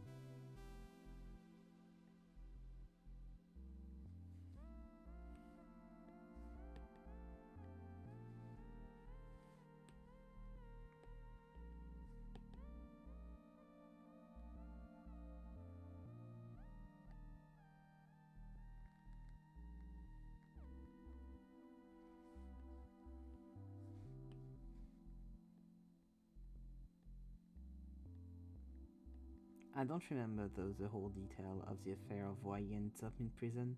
I don't remember what the boy did, but I'll see whenever we replay it with ZK, probably in a few weeks, because we are finishing the third case, so it's going to be the case after, I think. But it's a very long case, so probably in a few weeks, yeah.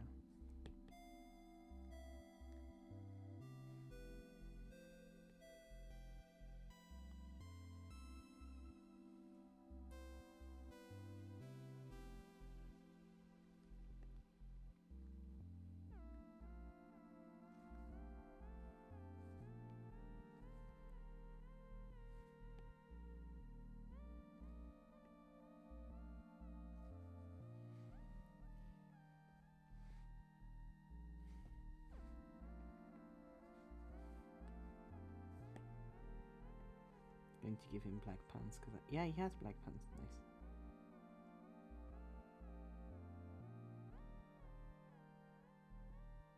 Yeah, he's a very awful love kind of character, and that makes me very happy. I like romantic characters. Here we go for him. And then Damon Gauntz. And we'll have finished with that first page. Damon Gauntz is kind of just like an outlier. I just like him, but I don't know why. He's just kind of there. He's just a vibe, honestly. He's, you remember earlier when I was talking about the police force being corrupted because the head of police, the chief of police, was a corrupted guy that killed someone? That's him. He is the villain of the DLC case of the second game, I think. So it's a bonus case that was only added for the re-release of the game on DS, I think.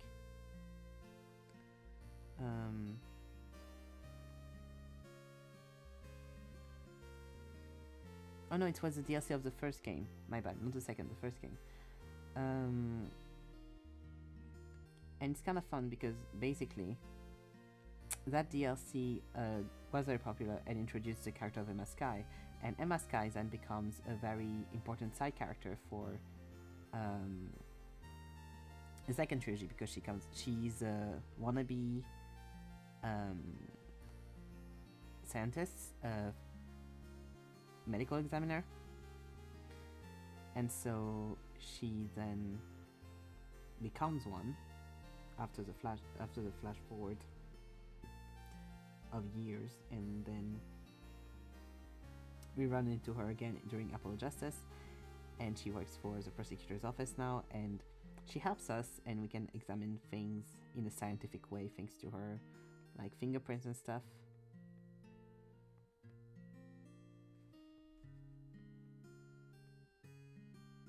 And even though that specific mechanic is kind of a pain, it's still very fun, and I really like Emma, and she's very much a very fun character.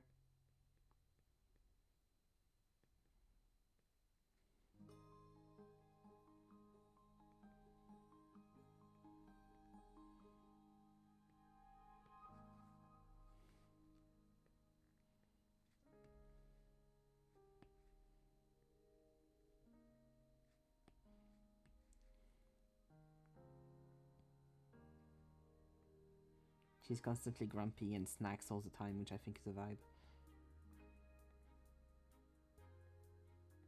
And she's also really has a cool design, and a design specific aspect that I also very love with her character is that whenever we see Phoenix in AA4, so Ace Attorney Apollo Justice, he has a beanie because he's now an employed Phoenix. In the fandom he has another name, but I'm not going to call him that. And on that beanie is a little badge that we see at the top of the beanie, and that badge was given to him by Emma, and we know that Emma because we know that because that's the badge that she wears when they first meet, and she doesn't have that badge on her outfit later on. So it's kind of implied / clear that she's the one that gave him that badge as like a thank you perhaps for when he helped her, because that additional case is when Emma comes to Phoenix for help because her sister is accused of a murder, and she knows her sister didn't do the murder. No, it was this motherfucker. um, and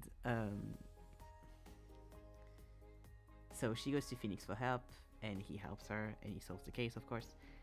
And he also takes her under his wing for the full case because Maya's not here anymore because she went back to her village at that point. So she becomes our assistant for a case. And the thing is as well that she doesn't have a family or anything at that point. So she kind of becomes Phoenix's second adoptive daughter at that point. Because she's also like a tween. I don't know how old she is, but she's probably like 15, 16 maybe. Maybe a bit younger even. I don't know what age she's supposed to be in that case. But she's very young. Let me look.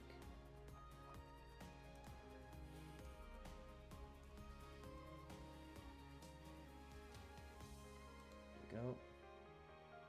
Because her older sister, and yeah, she's 16 in that case, and then when we meet her again, it's 11 years later, so she's 27. Oh no, she's 27 at the latest, I think. Because I don't think in the first one she is. I don't know, they only are talking about that in the wiki. Okay, whatever. But yeah, she's last year of high school student, and she has a little badge on her medical coat, and that badge she gives to Phoenix as a thank you, we guess. Because he has it on his beanie later on when he is unemployed. Which is very cute. But yeah, in that case, during that case, basically, Lana's big sister, Emma's big sister, Lana, we get there, is accused of murder. And the thing is, she is Emma's only guardian because their parents died. And so Emma is kind of panicked, being like, what the fuck do I do? I am a 16-year-old with nothing. And so she goes to Phoenix, and Phoenix helps her on the case. They find out that this motherfucker did the murder and not her sister. Her sister still ends up in prison because she assisted the murder. She did help. And but at least like they are both condemned, and he is condemned rightfully for the amount of the murder that he did, compared to Lana that did like a littlest amount, though she doesn't have as much of a thing against her. And then she gets sent by family overseas, and then we only see her years later when she comes back and is a medical assistant, and then a scientist and stuff, and helps us on cases during the Apple Justice game. It's very fun.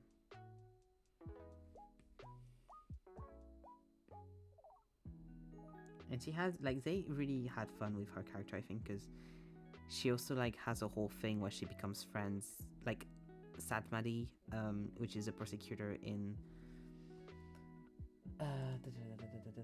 Spirit of Justice, gets a big liking to her for some reason, and so she's constantly has to do stuff for his cases, except she doesn't really seem to like him that much because he's very religious. But she constantly has to travel between the Korean and Japan so that she can do cases for him. I could see, like, I've seen people ship those two, and that ship I agree with. I'm like, okay, I don't specifically ship them that much, but that makes sense because Sanmadi is very, like, annoyed at everyone and everything except for her. That's cute. That's cute. That's a cute ship. I like that. And I think they're, like, around the same age. That would make sense, at least. Sanmadi. Because they said 27, so clearly. Nayuta.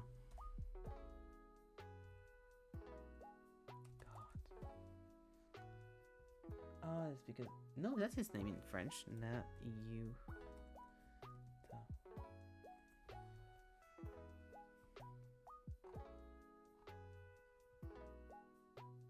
God, I never know how the fucking... I can find him through Apollo, probably.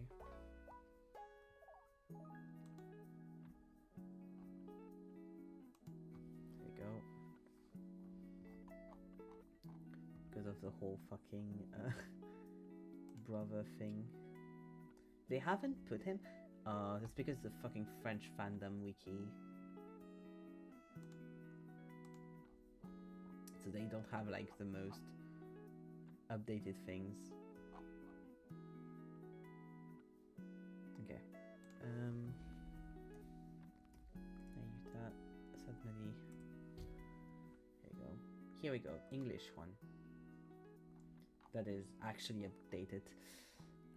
He's 25. Okay. So how old is Emma then?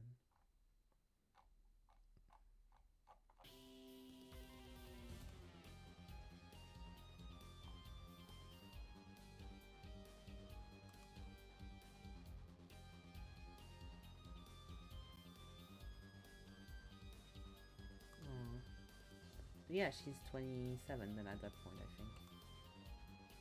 Yeah, because she's 25 in Apple Justice, and she's 27 in Spirit of Justice.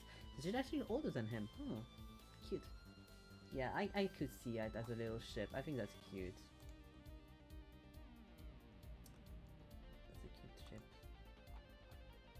Wait, then is Apollo? Oh no, he's the same age as Apollo. Sorry, I'm rereading on my lore as I do this. But yes, I think that's a cute chip because like it's just. I hate everyone but you kind of core, and I think that's cute always.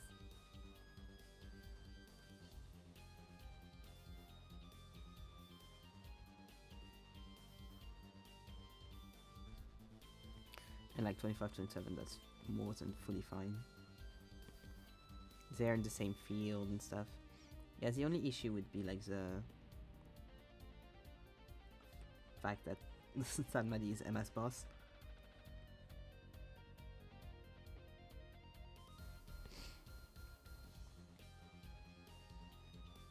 But yeah. If we get like hints of her actually liking him, I'm like, yeah, you can get shipped, that's cute. But with how her character is written, she could kind of be doing that, to be fair. Because she's written as very grumpy all the time, even when she's happy. And only obsessed with one thing, and that's science. So...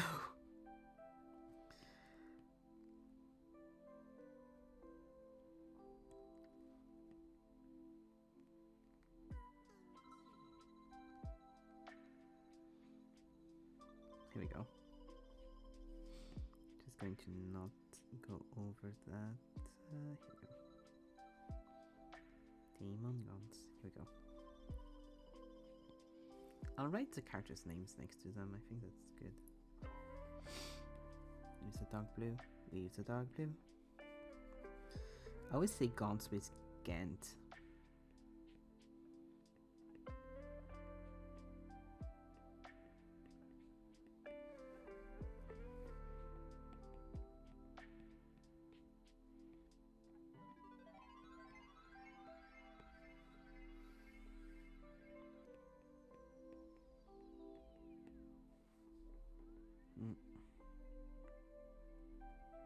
Here, rather, here.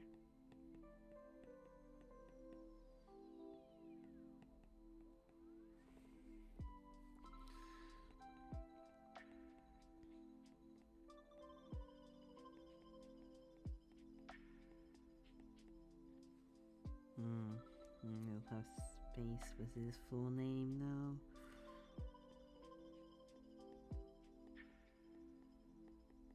Here we go. And Goto. Good thing I'm not writing his entire name. Here we go for the first page. That's nice. Second page, let's go. Yeah, that's Fulbright, right? That's his full name. Because since I only know his French name, I'm like, is that your name? Bobby Fulbright? Yeah. Oh, it only has one L though.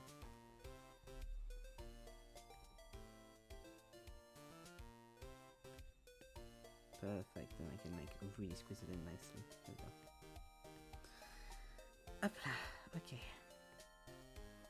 So I'm going to do 3 full bodies then.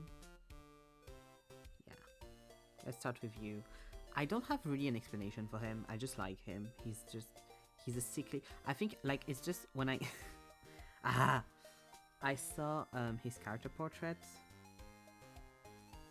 when he first appeared in The Great Ace Attorney, and I was like, cute. And then he was very pathetic, and I was like, ugh. Could you Satoru Hosonaga? There we go, that's him. And I was like, I wish you were a bit more competent because you're pretty, but that's okay. You can do. Just stop doing things.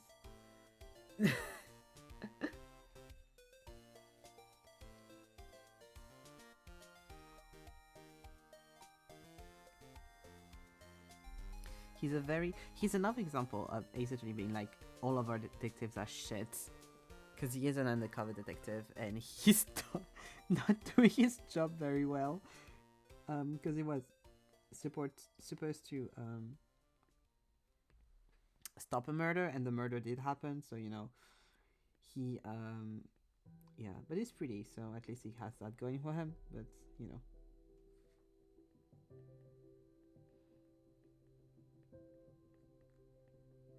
And also he bleeds a lot from his nose. Like, look at him, he looks so cool, and in reality he's very miserable.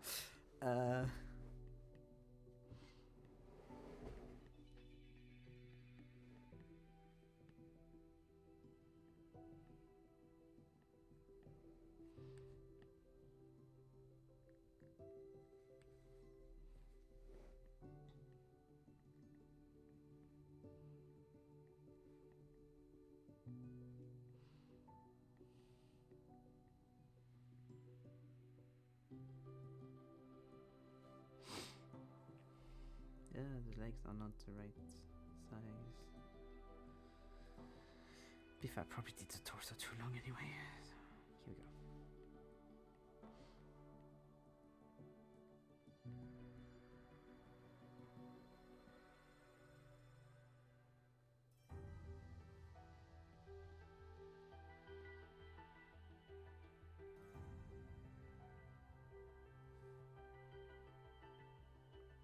I don't have much more to say about him. He's just kind of a side character we see twice. But he's a funky little guy. Just made me sigh a lot, being like, wish you were more. You would do your job better, but that's okay. I mean, the guy I'm going to draw after is even more an example of like being shit at your job in Ace Attorney as a fucking detective, because it's fucking this guy, Sherlock Holmes, which is so shit at his job.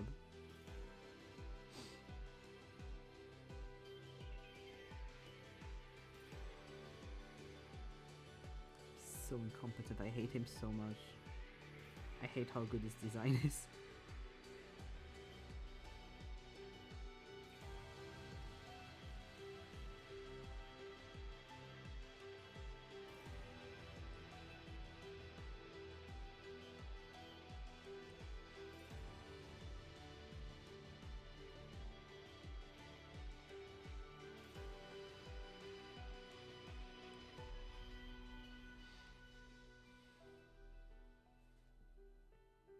If you think I'm making him a lot more thin than he is in the game, do know that his character is constantly sickly, so actually, you know, I feel like it's kind of accurate for him to be a bit too thin.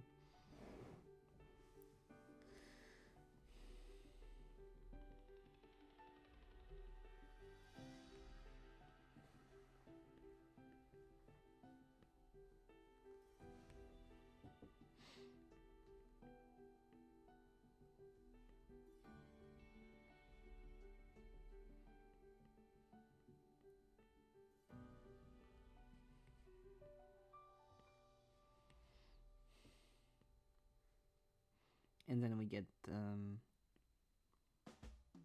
I wish that in TGAA we had him as a detective the entire time instead of the guy we get as a detective afterwards, because I really don't like the guy we get afterwards. He's a bit creepy.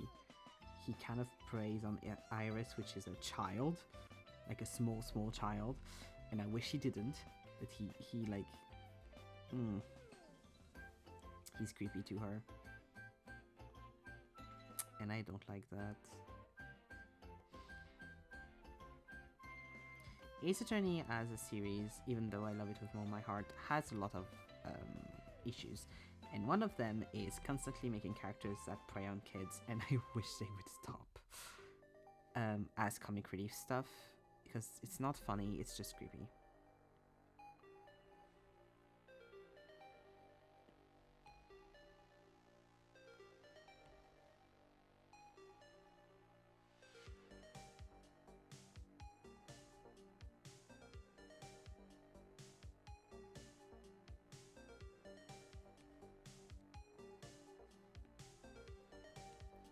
They've gotten a bit better at it with the years, but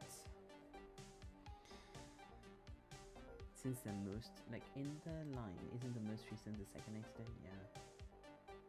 In Greatest Journeys, it was still like this guy, so. Hi Antoine! How are you doing? I'm drawing people from Ace Attorney and spoiling the entirety of the games. How are you? I've done this full page already.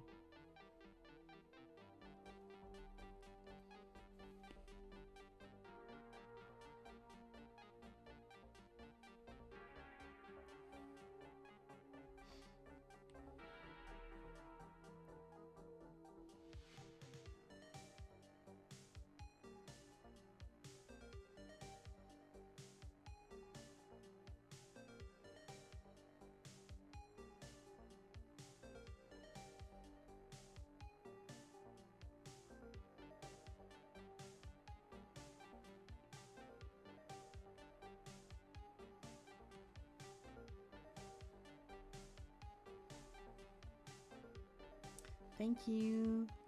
God, I was as quite a bit of lag, or you were like a. I don't want to respond.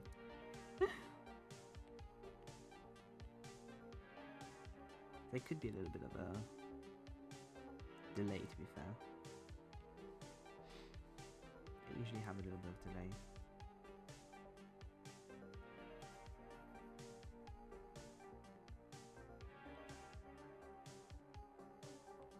Yeah, this stream has been quite chill today, so it shouldn't have too much delay, but you never know. So.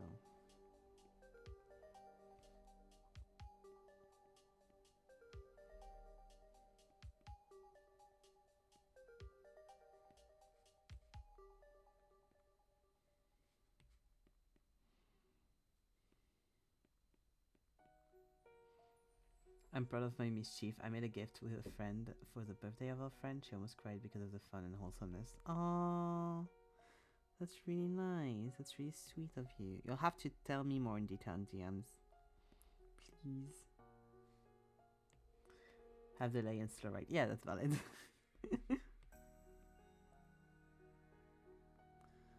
Oh, that's really cute. So, that's nice.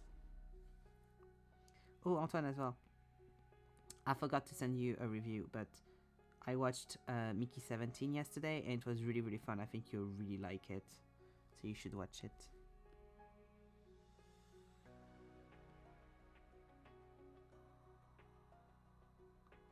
It's very silly.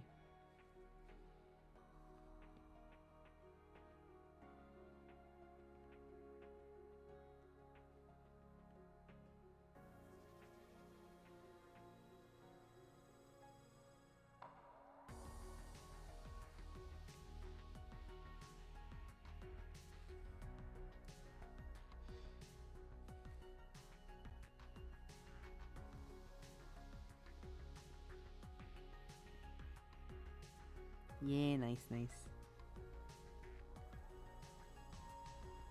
Yeah, you should. Oh, I got sent a video. I'll watch it later. You should, whenever you're able.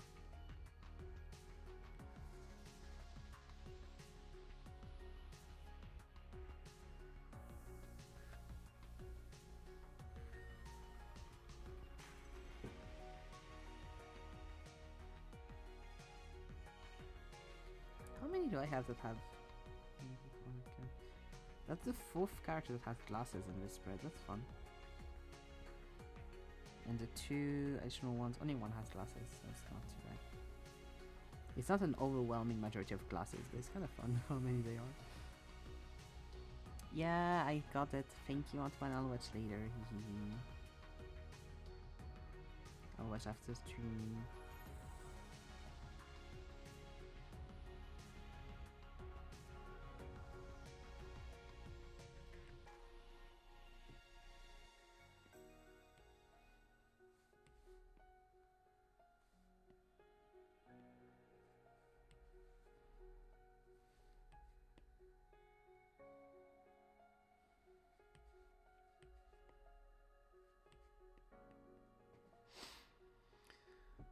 It's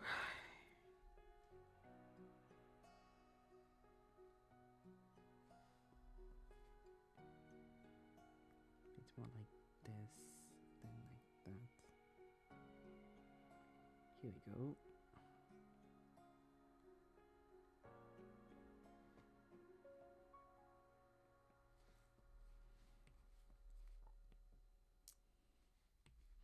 If I got a nickel every time, is it only the case in which you have to focus on a fucking steak for the entire case and just present the steak again and again and again is actually the real solution for the fucking case? I'd have 2 nickels. But I swear that happened twice.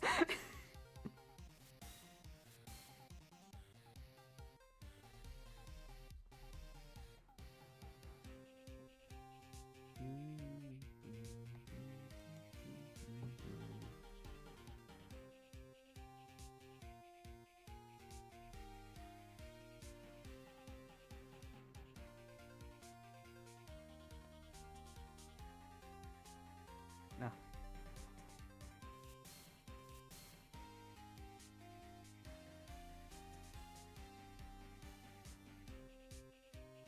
I wonder though for the, if they do indeed, which they should, and I hope they are doing, if they indeed do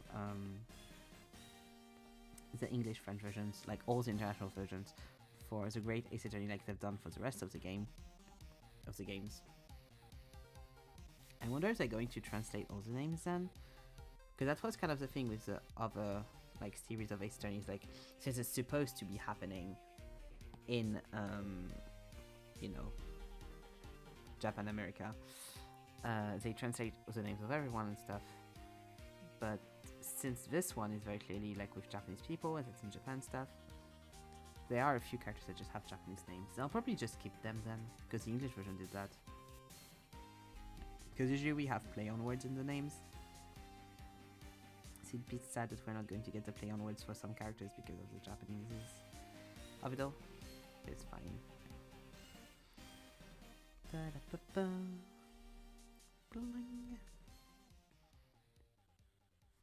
Since a lot of the characters are British, so we'll just get to play on names for them.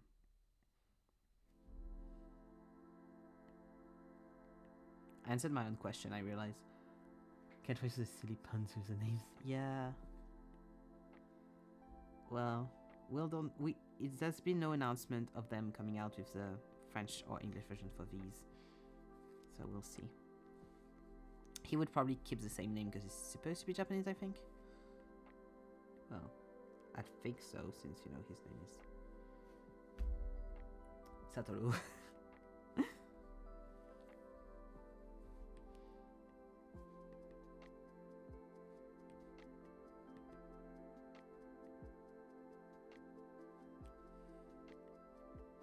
I always love to see the difference of translation between the French and English versions, though.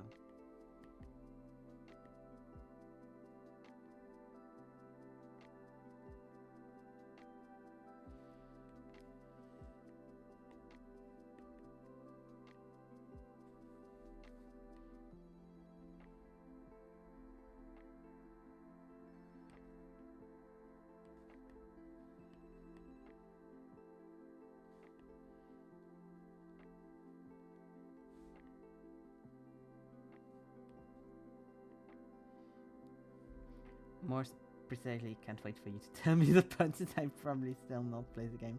Yeah, that's what I do. Honestly, you should watch Anton Daniel play them because it's very, very funny. And that way you'll get all the puns. And all the VODs are on YouTube, of course. Because he does the voices and everything. And the voices are very fun. Especially the last one, Spirit for All. Because there's all the names, the quote-unquote Korean names that are all just fucking puns. That are a bit harder to get, but very worth it.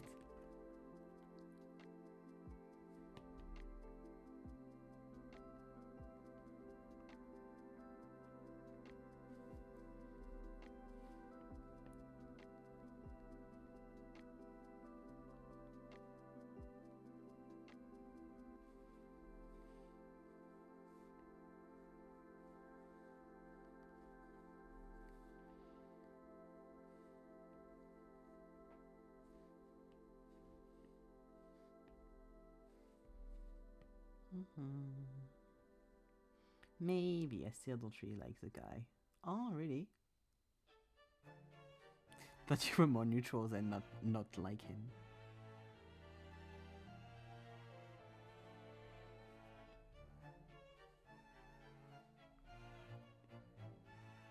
Parce que malheureusement, je pense que bon, MV va pas faire le let's play de 42 heures de Ace Attorney, je pense.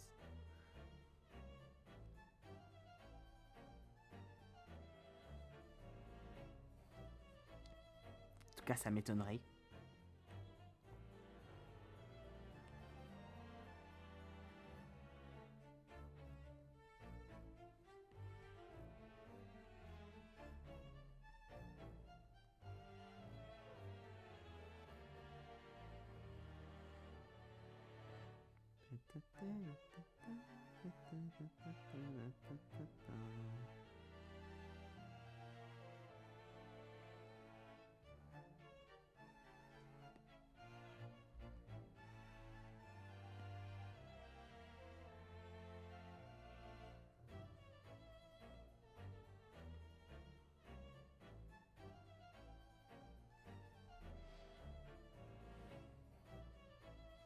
Yeah, more neutral. I have no reason not to like my homonym. I don't know why I just don't click with him. Yeah, it's just sometimes you don't click. That's fine. Yeah, that's why I was surprised. Because I was like, I thought you were just like more kind of neutral towards him. Like not your favorite, not your like no reason to like hate him either. So they still don't really like. I was like, wait, did something happen that I don't know? Yep, on va passer dans l'espère intégrale du vieux monsieur. Non, clairement. Clairement, je pense qu'il boufferait son ordi. Hein. Je pense que ce serait compliqué. Je pense que bon. So much delay for me today. Oh, really? Oh, that sucks. Hop là.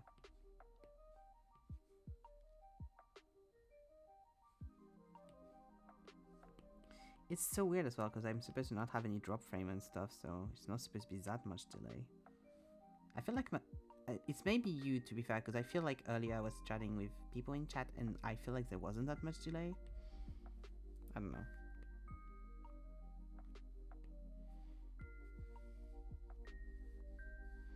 Ah, mais laissez-moi zoomer, putain. Here we go.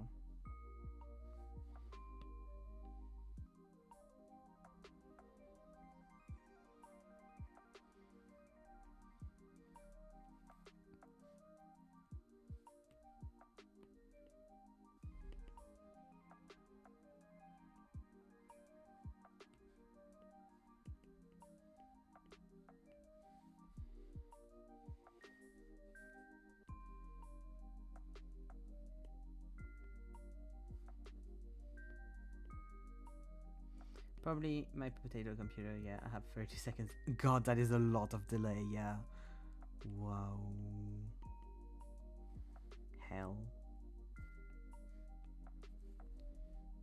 Wait, I can try and see how much delay I have on my computer, wait. Let me open it on Twitch.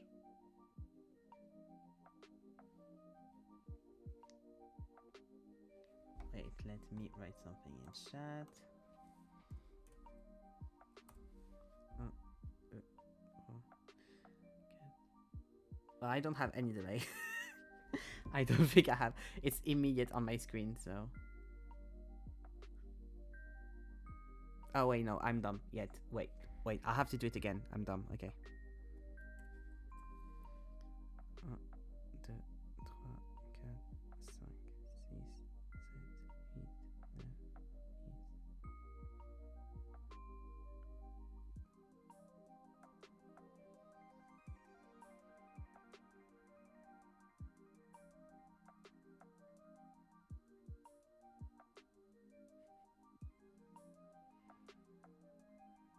Yeah, no, I also have a lot of delay actually. It's not you then. You explain you want to see how much delay you have. Yeah, sorry, I the delay is very bad. God, I wonder why though. Even 2 different timelines. God. I wonder why though, because like, yeah, that was into 30 seconds something. I think I was counting a bit fast, so it was probably a bit less, but.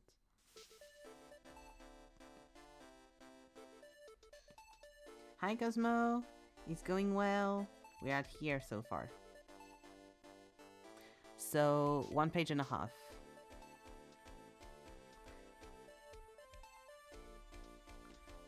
And we are testing the delay in chat, and that's a lot of it. And it annoys me a little bit. Because it's probably coming from me. Hopla. Oh, I have that much delay at all. Because all of my things says the stream is doing good. Yeah, Twitch says excellent quality.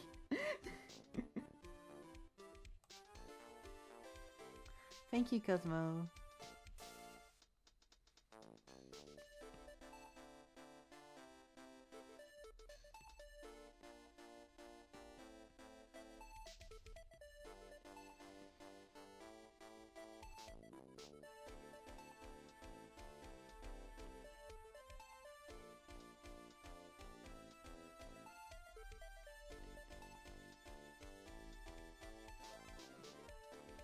Have to do the apron now.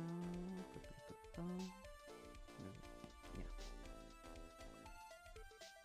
Hold the brown. I should put what games are on next to the characters.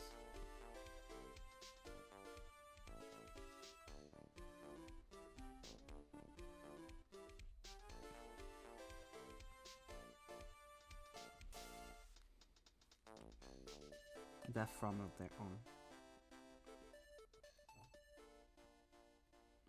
That'd be good. Here we go. I like the small check with a big knife. Big knife plus small is always good. Yeah, I agree. The funniest thing is that he's supposed to be a server in a very, very high-end fancy restaurant. And I'm like, yeah, that's what high-end restaurants have on their thing.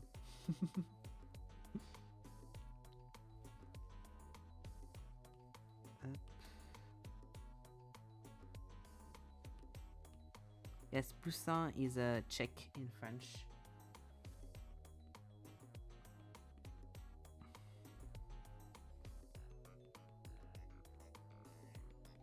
Go up, up.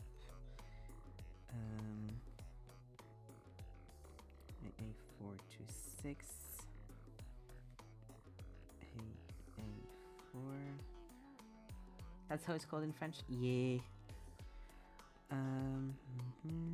There we go. Poussin is a chick, so baby chicken. This fuck ass now. Ugh. I hate him, but his design is really cool. I need to make him a bit smaller. He has short man energy.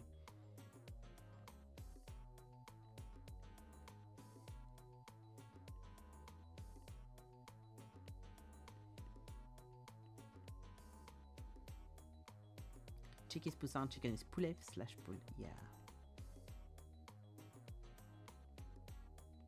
Pool, it would be a hen. Yeah, that's the feminine one.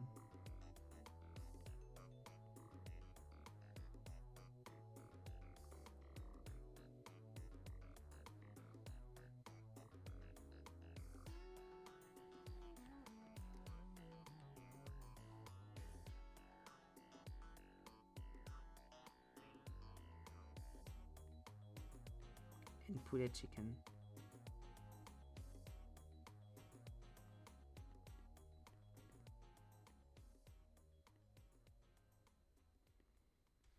Learn the animals today in chat.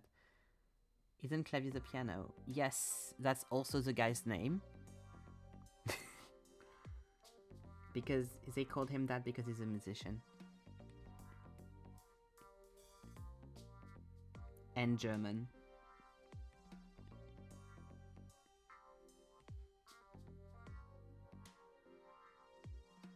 No, he's not kicking the waiter, he's just being goofy.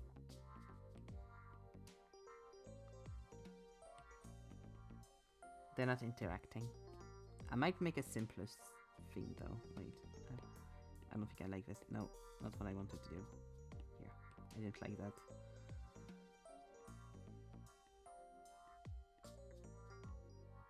Might do a bit of like different poses for him because he's a silly goofy guy, so I want to give him a silly goofy pose.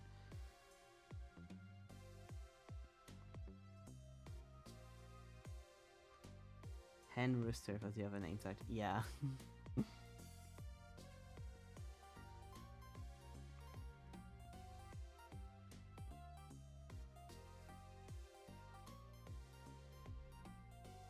Like where is this going? No! Don't kick him.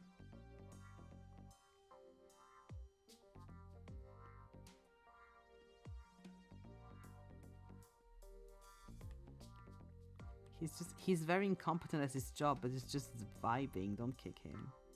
He's already bleeding. He's just being goofy and see no objection to him kicking the waiters. No! They're just existing on the same page, but they're not interacting. Leave them alone. What do you mean by which, Cosmo? Which what?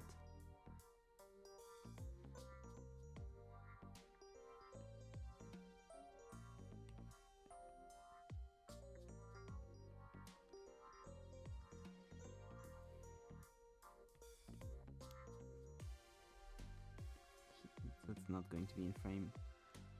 Give us violence. No. No, this guy is already bleeding. Leave him alone.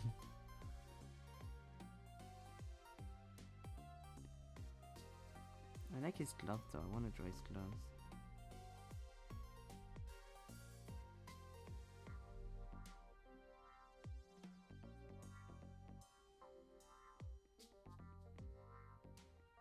Did I do anyone doing a... Yeah. But not like that, so it's fine. With a little treat and treat them. No. This is my Ace Attorney page. I'm not making anyone kick anyone. There's no... Is there any enemies? Technically, kind of. But not really.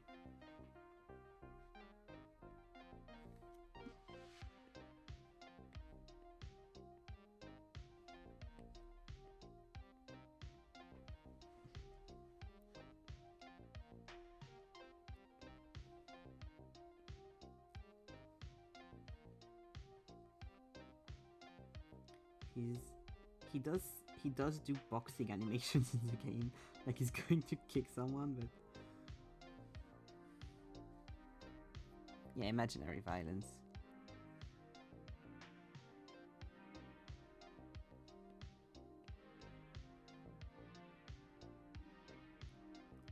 He's not the guy I would kick from the lineup. I would much rather he get kicked than him.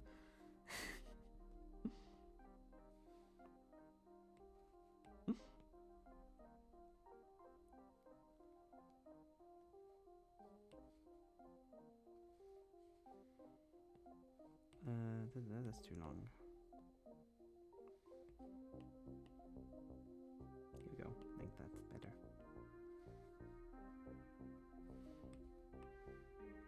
him even more though. Like that. Like really bent, because that's funny.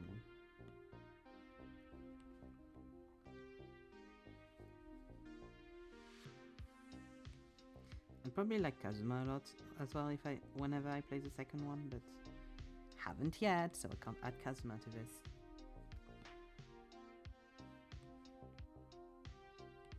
I mean, I liked him in the first one, but it's not that much in the first one.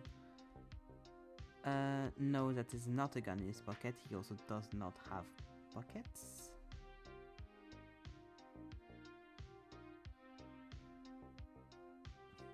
Oh, here! Yes, that is a gun then. Sorry, I didn't understand you meant on the reference picture. This, I'm guessing you mean? Yes, that is a gun. But that's not a real gun. That's what does it do again? It's more like smoke bombs and stuff, so it's not like a gun. There are guns in that game though. At some point. People do get shot. It is murder cases. But in that specific instance, that is not that kind of gun. He does have one, I think, though, at some point.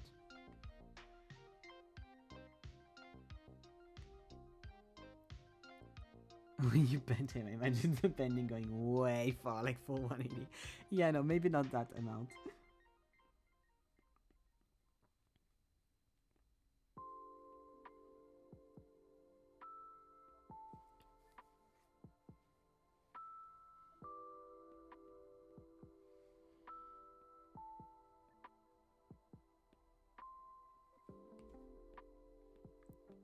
He's very Zeke energy. Slash neg. A gun sounds like a gun to the gun is a bullet. No. God, he's just, you know. Sherlock Holmes, the guy that was not allowed to be called Sherlock Holmes because of copyright issues. And his partner Iris Wilson because we couldn't call her Watson because of copyright issues.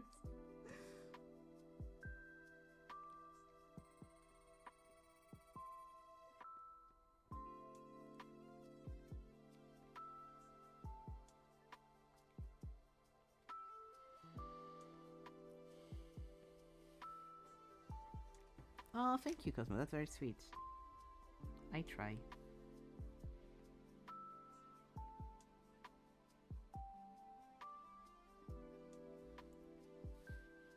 It's not too hard for that one. It's just two standing ones, but yeah.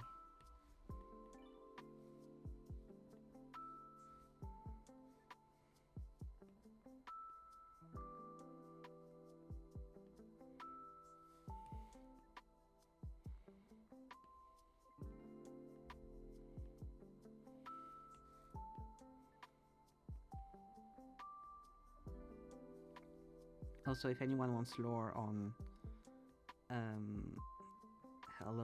Sherlock, he's just vibing honestly through life. He's just being there and a bit annoying.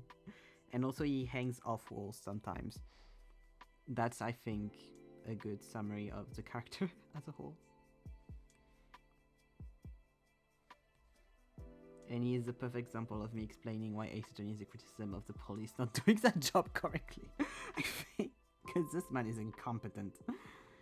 He's so bad at being a detective, it's not even funny.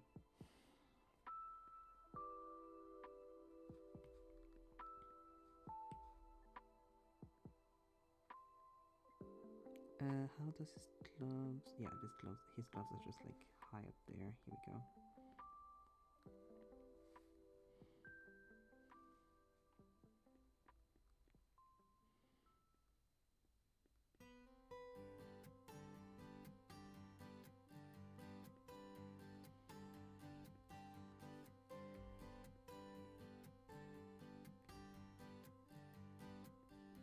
But the sequence where we have to correct his false assumptions on cases are very fun, I will have to say that.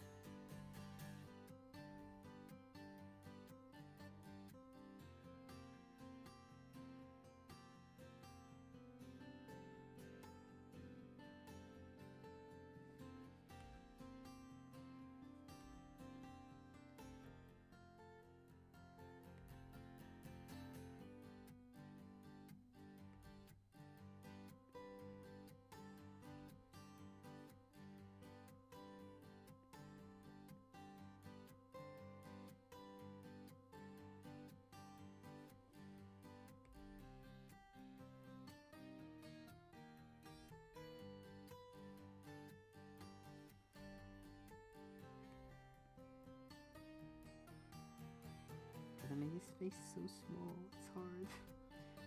Here we go.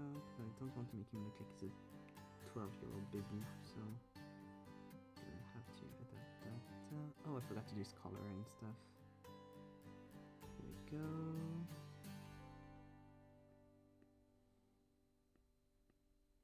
I love those kind of half color things where like it looks like only the start of the color is folded. I think that's always so pretty.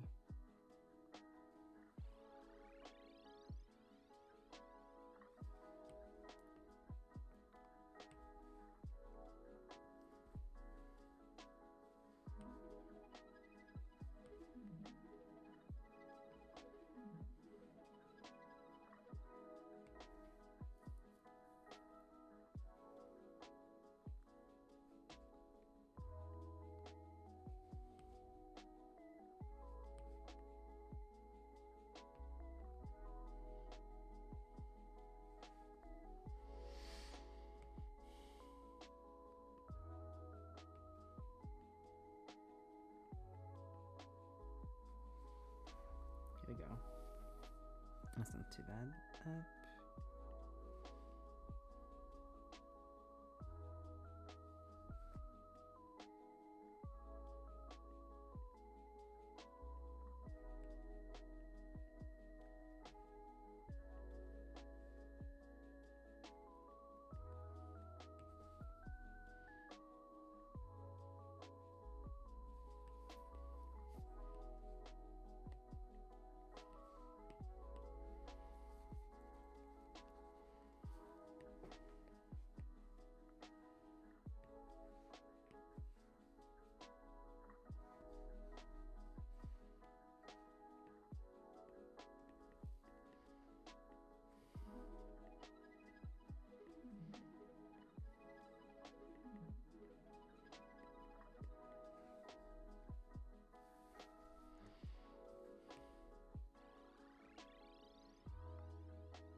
Yeah, the blue eyes. Let's see that those are blue. Plat. Bit of an under eye thing.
Here we go.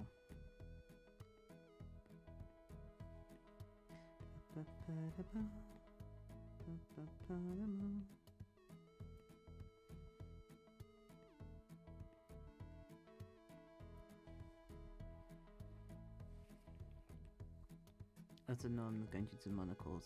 It's monocles, the bidocles? The glasses thing he has, because I don't want to.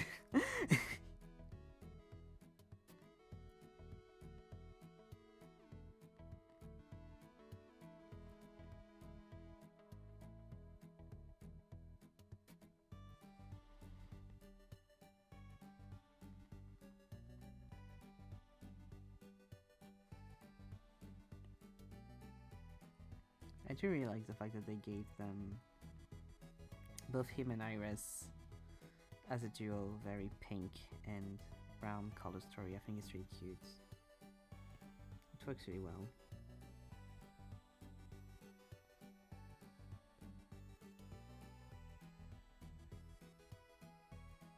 I mean, to be fair, in general, the character designs and like visual choices for Ace Attorney are always really good, honestly.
Yeah.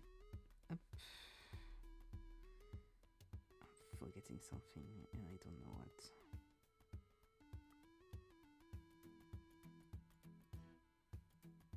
Am I not forgetting something? I don't know why I feel like I'm forgetting something.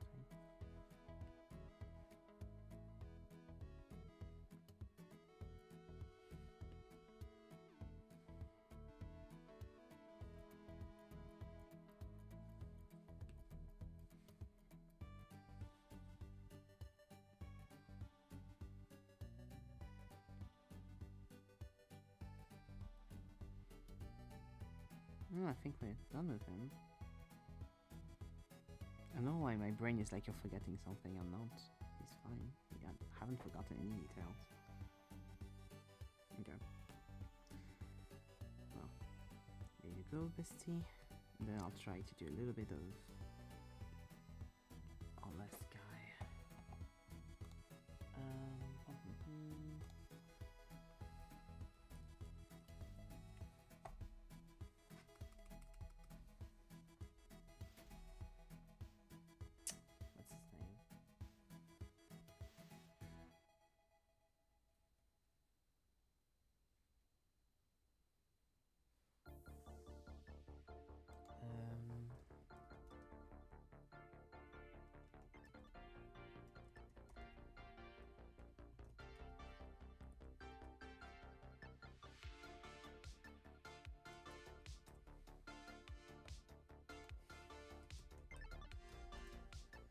Need to find his name.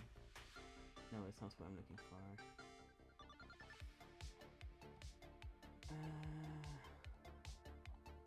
Where are you, my dude?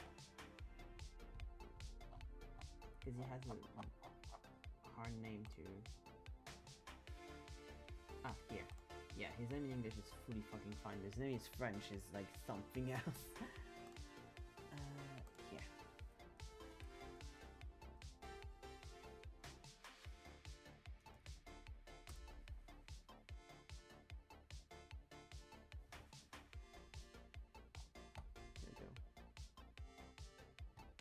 biased because I wrote it weird.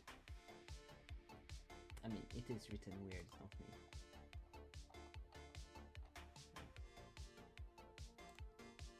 Et Adhémar Mousset. Qui s'est dit qu'on allait appeler Adhémar Mousset? Je comprends même pas le jeu de mots. Oh, I'm dumb. They usually explain it under. Why am I looking it up? It should be explained under.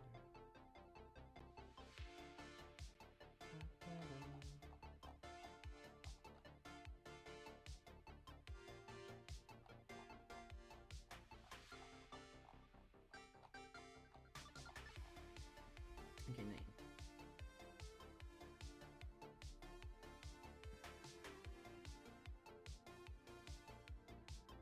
Oh, yeah, true. I remember why he was called like that. Okay, yeah.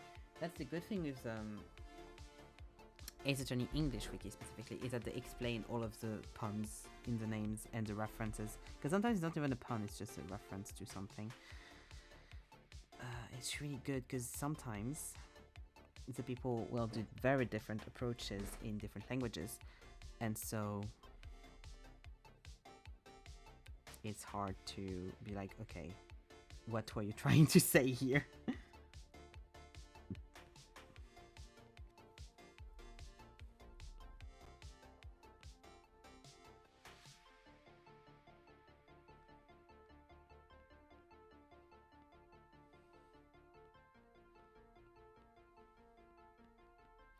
Oh, I'm happy because as well I've done characters from the first trilogy, from the second trilogy, from TGA, and from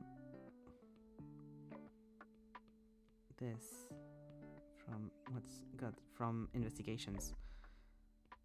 Since I have a little bit of space up there, I might even do a character from the Phoenix Wright one, so that I really have from every fucking saga.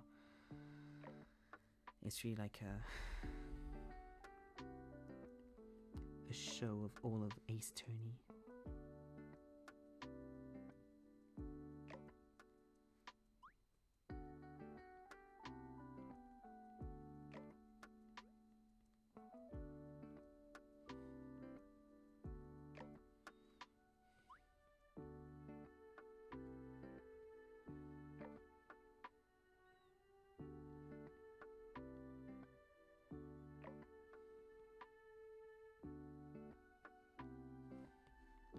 When did I give him a Chad thing?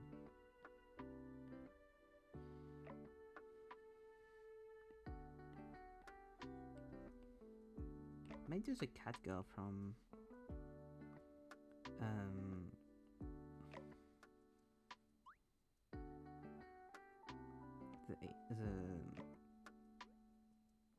sorry, Ace Attorney Professor Layton one.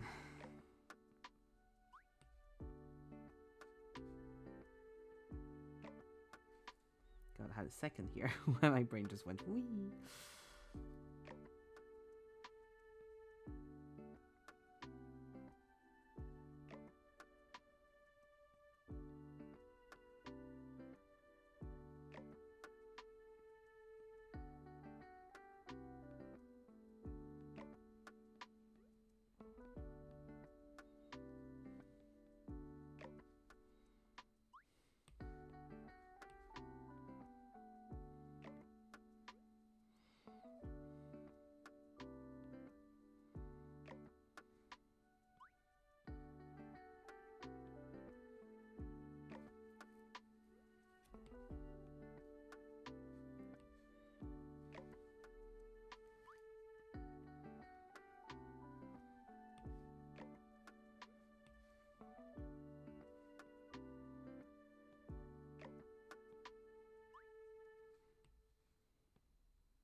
Here we go, that's better.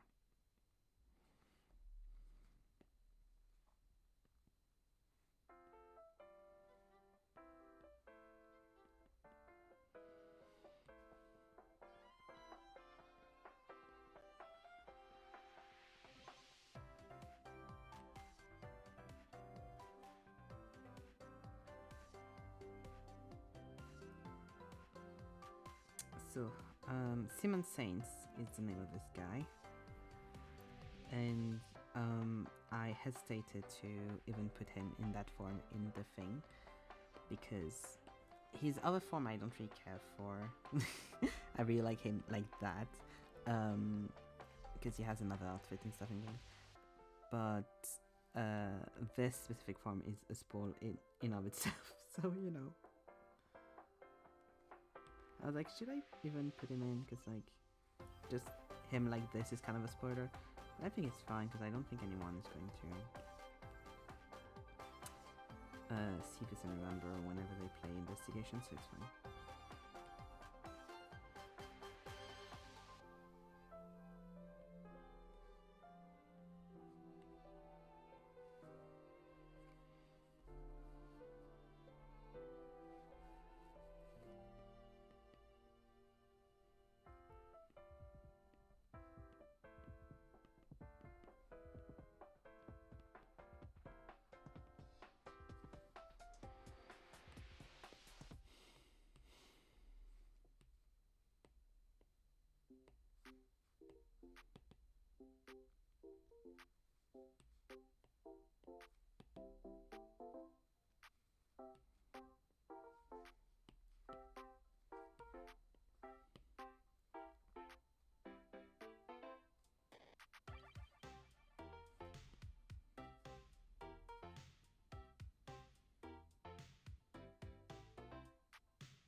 I wonder if like there's anyone in the Ace Attorney team that like works on Ace Attorney, like in the scenarist or the creator or whatever, that has a thing with like magic overall, because the theme of magic and magicians comes back constantly in Ace Attorney.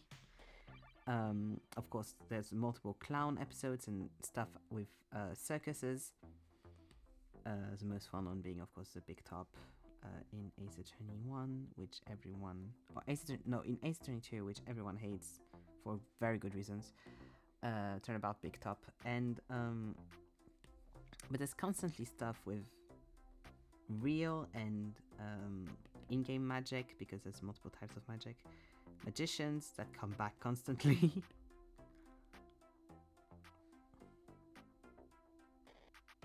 So I really do wonder if like just the creator of Ace Attorney really likes magicians or something in circuses.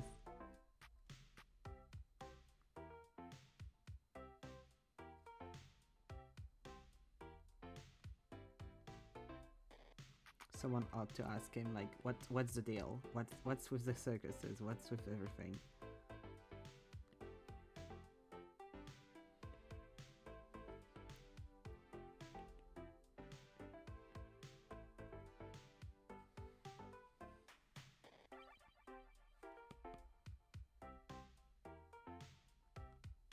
Like, I'm going to die if there's no magician focused plot in this game.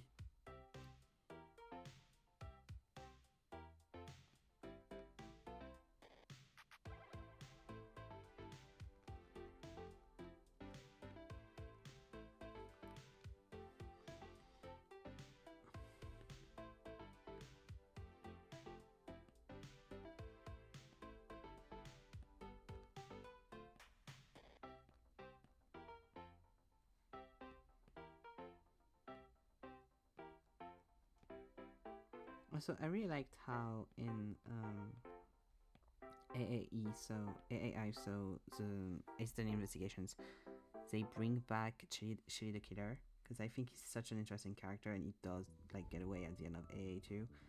So it's really nice that they were like, hey, you know what, we have this little guy in the backstage. Let's just bring him back and see what we do with him. Because I think they really gave him such an aura in Ace Attorney 2. Ace Attorney Investigations 2. It's so fun to have that kind of character just, you know, around somewhere in the game.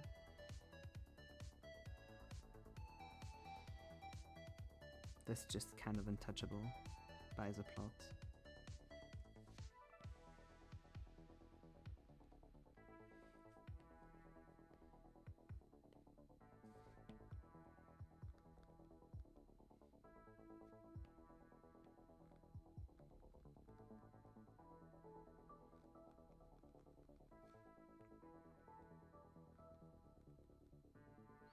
also it's very funny because when you look at the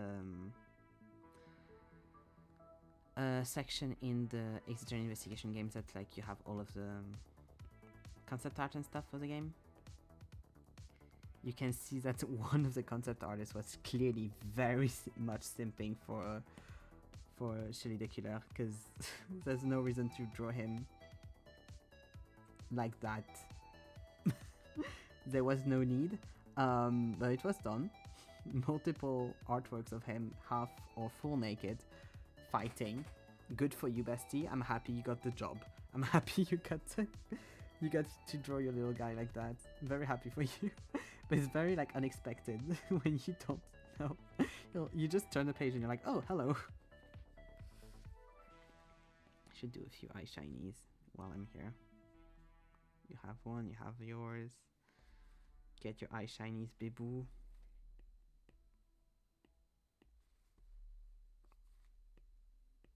Here you go.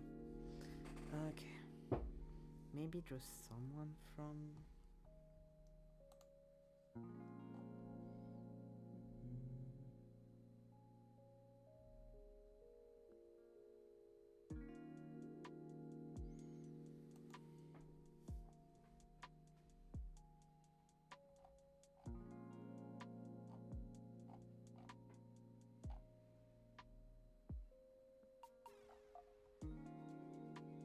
This one, here we go. Perseidating versus Phoenix Wright, Ace Attorney. Let's see. Labyrinth characters.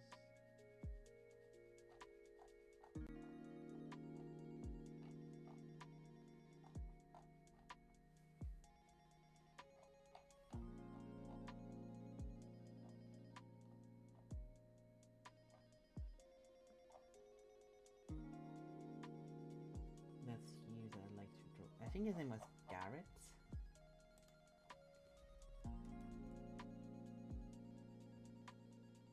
Right.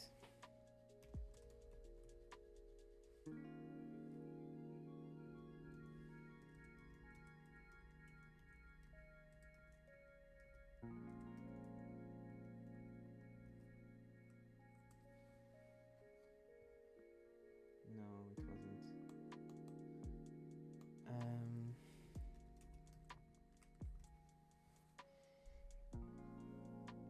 No, not Spinner. Darkclaw is kinda... I could do Darkclaw. Oh, I liked that character a bit. Not... Let's see. Let me read through the whole cast. The storyteller was cool. Zacharias Barnum. He's pretty, but it's a bit like no flavor. I mean, no, he's fun, but it's not like... I haven't drawn... Have I drawn a single woman? No, I haven't. Don't know how I feel about that.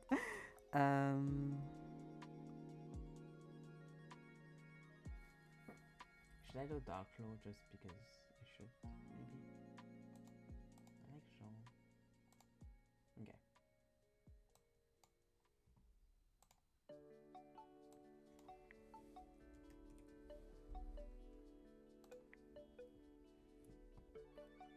Darkclaw. Elf Belduc. Let's see the image gallery.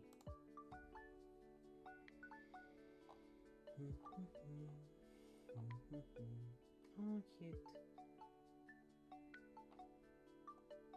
Oh.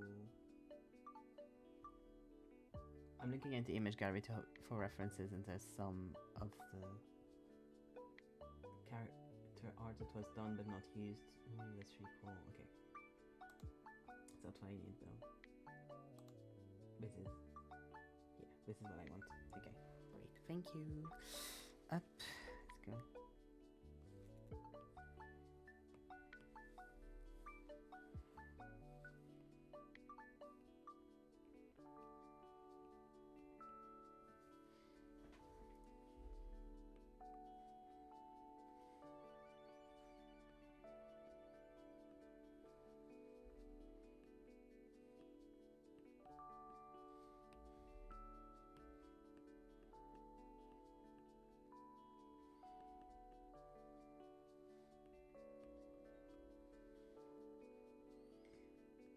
it's not Ace like Ace Attorney vs. Layton is definitely not in my top. I usually don't think of it when I'm rating Ace Attorney games because it's a bit like on its own. I understand why it could be one of the favorites for a lot of people because it's very fantasy based, but since I'm not someone that's very fantasy brain, it's fun, but it's not like on my top at all. It is very cool. I like the concept of it, and I think it's very fun. But yeah.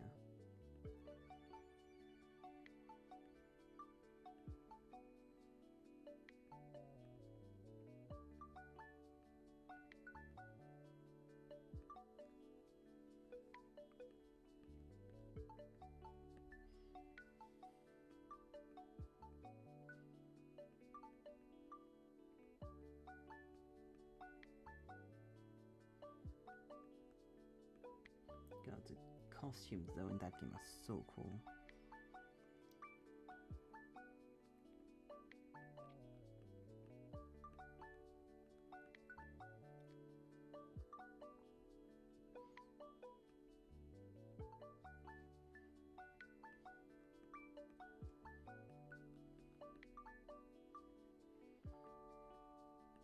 Must have been so fun to work on a game like that where you have such two different universes that really both have such strong visual stuff, and having to merge those universes and work with people on another team that are also, doing designs for this game. I mean, like, okay, we need to make sure it's all coherent, even though we are drawing in extremely different styles.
I almost added Dahlia to the list of characters because she's in my favorites, I think. But I was like, I don't know.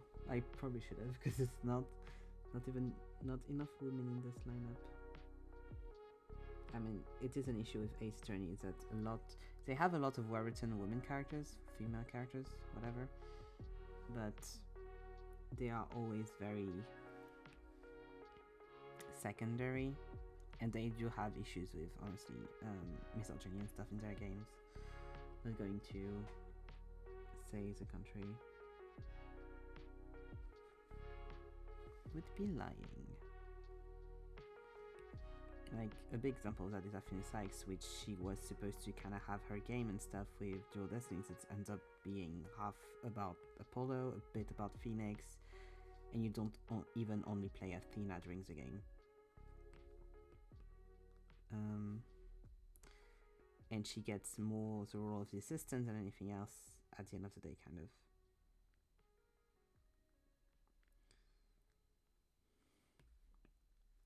People have been talking a lot about it though, and the roles of female characters in Ace Attorney, and how it should be a lot more, and they should be more on the forefront, and I very much do agree, and I hope that they do that in the future with their new games. Because they have a lot of very well-charactered and well-written women in their games, and I hope they continue to have a lot of very well-written women in their games, but they should also put them at the front.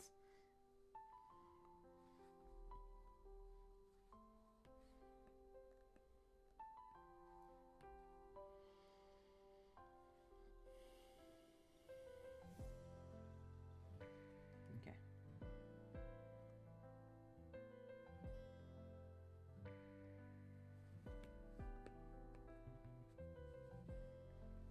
Just going to make her face less big because I did make it very long.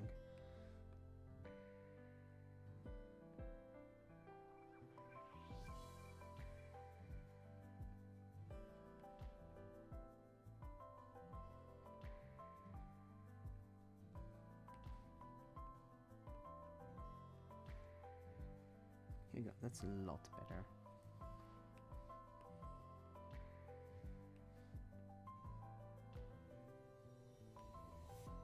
Here we go, that's a lot better. Okay, up.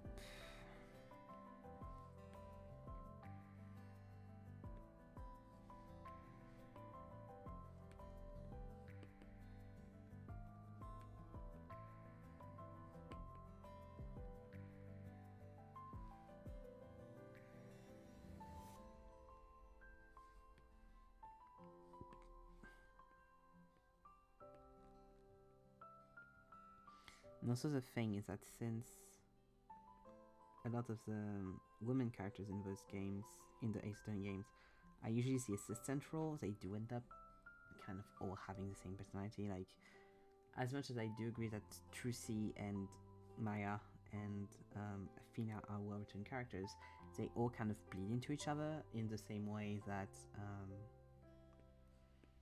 Apollo, Ryunosuke, and Phoenix do,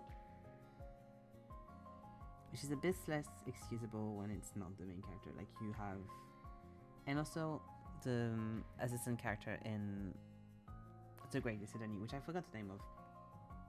Her, to be fair, her, I agree a lot less that she's the same character as the others.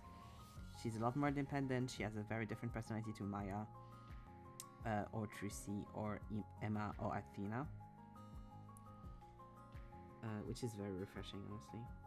And I like her a lot. I almost put her in this, but same, I was like, I haven't played TGAA enough to like know her enough.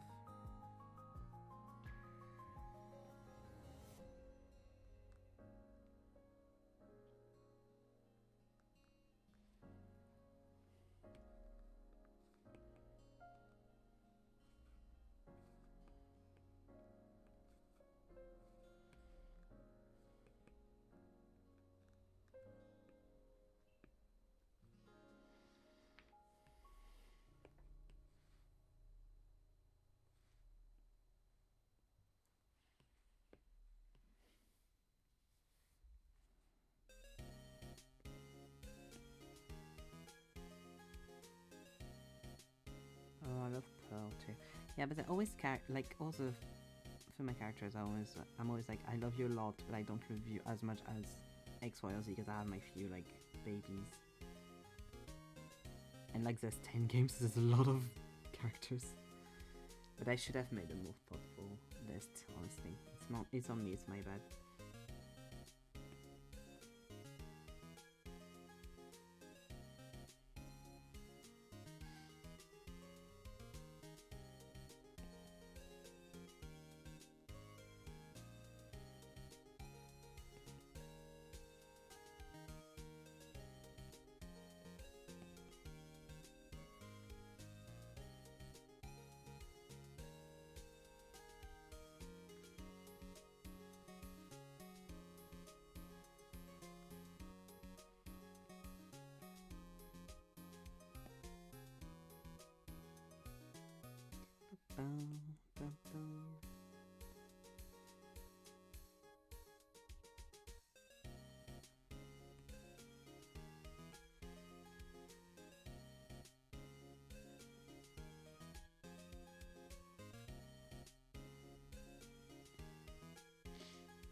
Okay.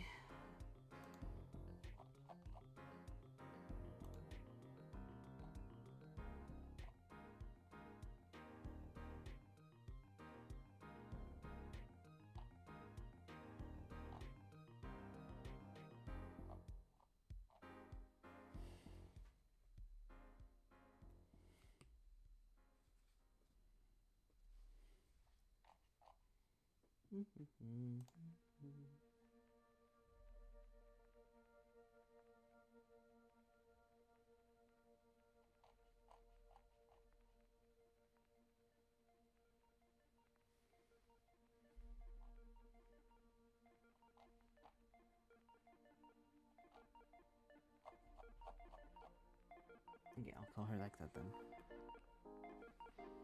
The issue when characters have multiple names that are a little bit of spoilers is like, I'm like, wait, which one is the non-spoiler name again?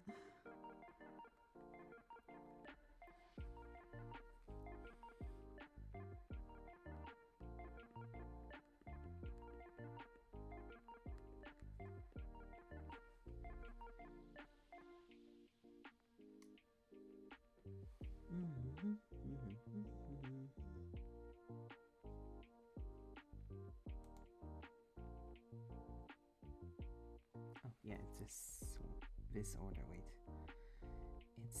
The game is called Professor Layton versus Phoenix Wright Ace Attorney.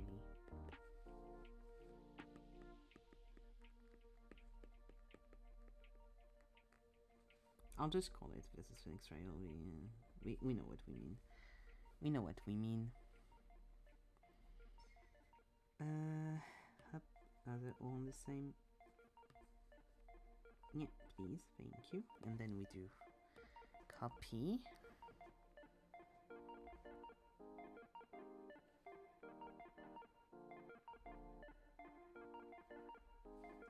And paste.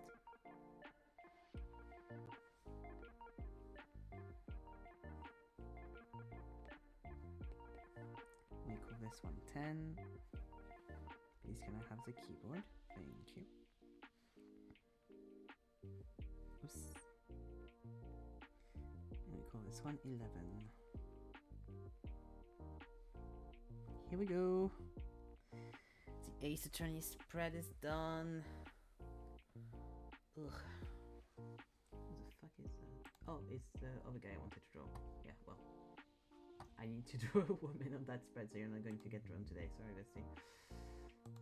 Here we go. Ugh. So we got Damon comes from AA1, Godo from... I didn't try Godo, what game you were from. Sorry, I'm so sorry. From AA3. We have Apollo Justice from game 4 to 6. We have Clavier Gavin from mostly AA4, but technically he's also in 5 and 6, but he's not really a character that's on the plot a lot. He's just mostly around. Bobby Fulbright from AA5. Satoru Hosonaga from The Greatest Attorney. And Hemlock Sholmes also from The Greatest Attorney. Simeon Saint from Ace Attorney Investigations 2. And Darklaw from Professor Layton vs. Phoenix Wright. Why is there no R here? Here we go. Professor Layton vs. Phoenix Wright. Here we go. That's everyone. Thank you, Nan. Ugh. That's the issue when your favorite game series is a game series that has 10 games. There's too many characters that you like or like the design of, and you're like, fuck, who do I put in this? The tier lists for Ace Attorney characters are monstrous. But yes, here we go. So I'll post it on the Discord in a little bit, of course. But so where is it? Where's my image thing? This, yes.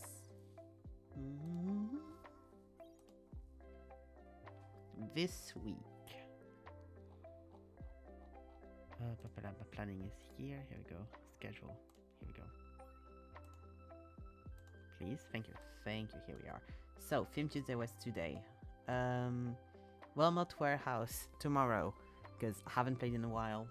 Because I had to do Abduction on Wednesday, so I yeeted Wilmot's Warehouse.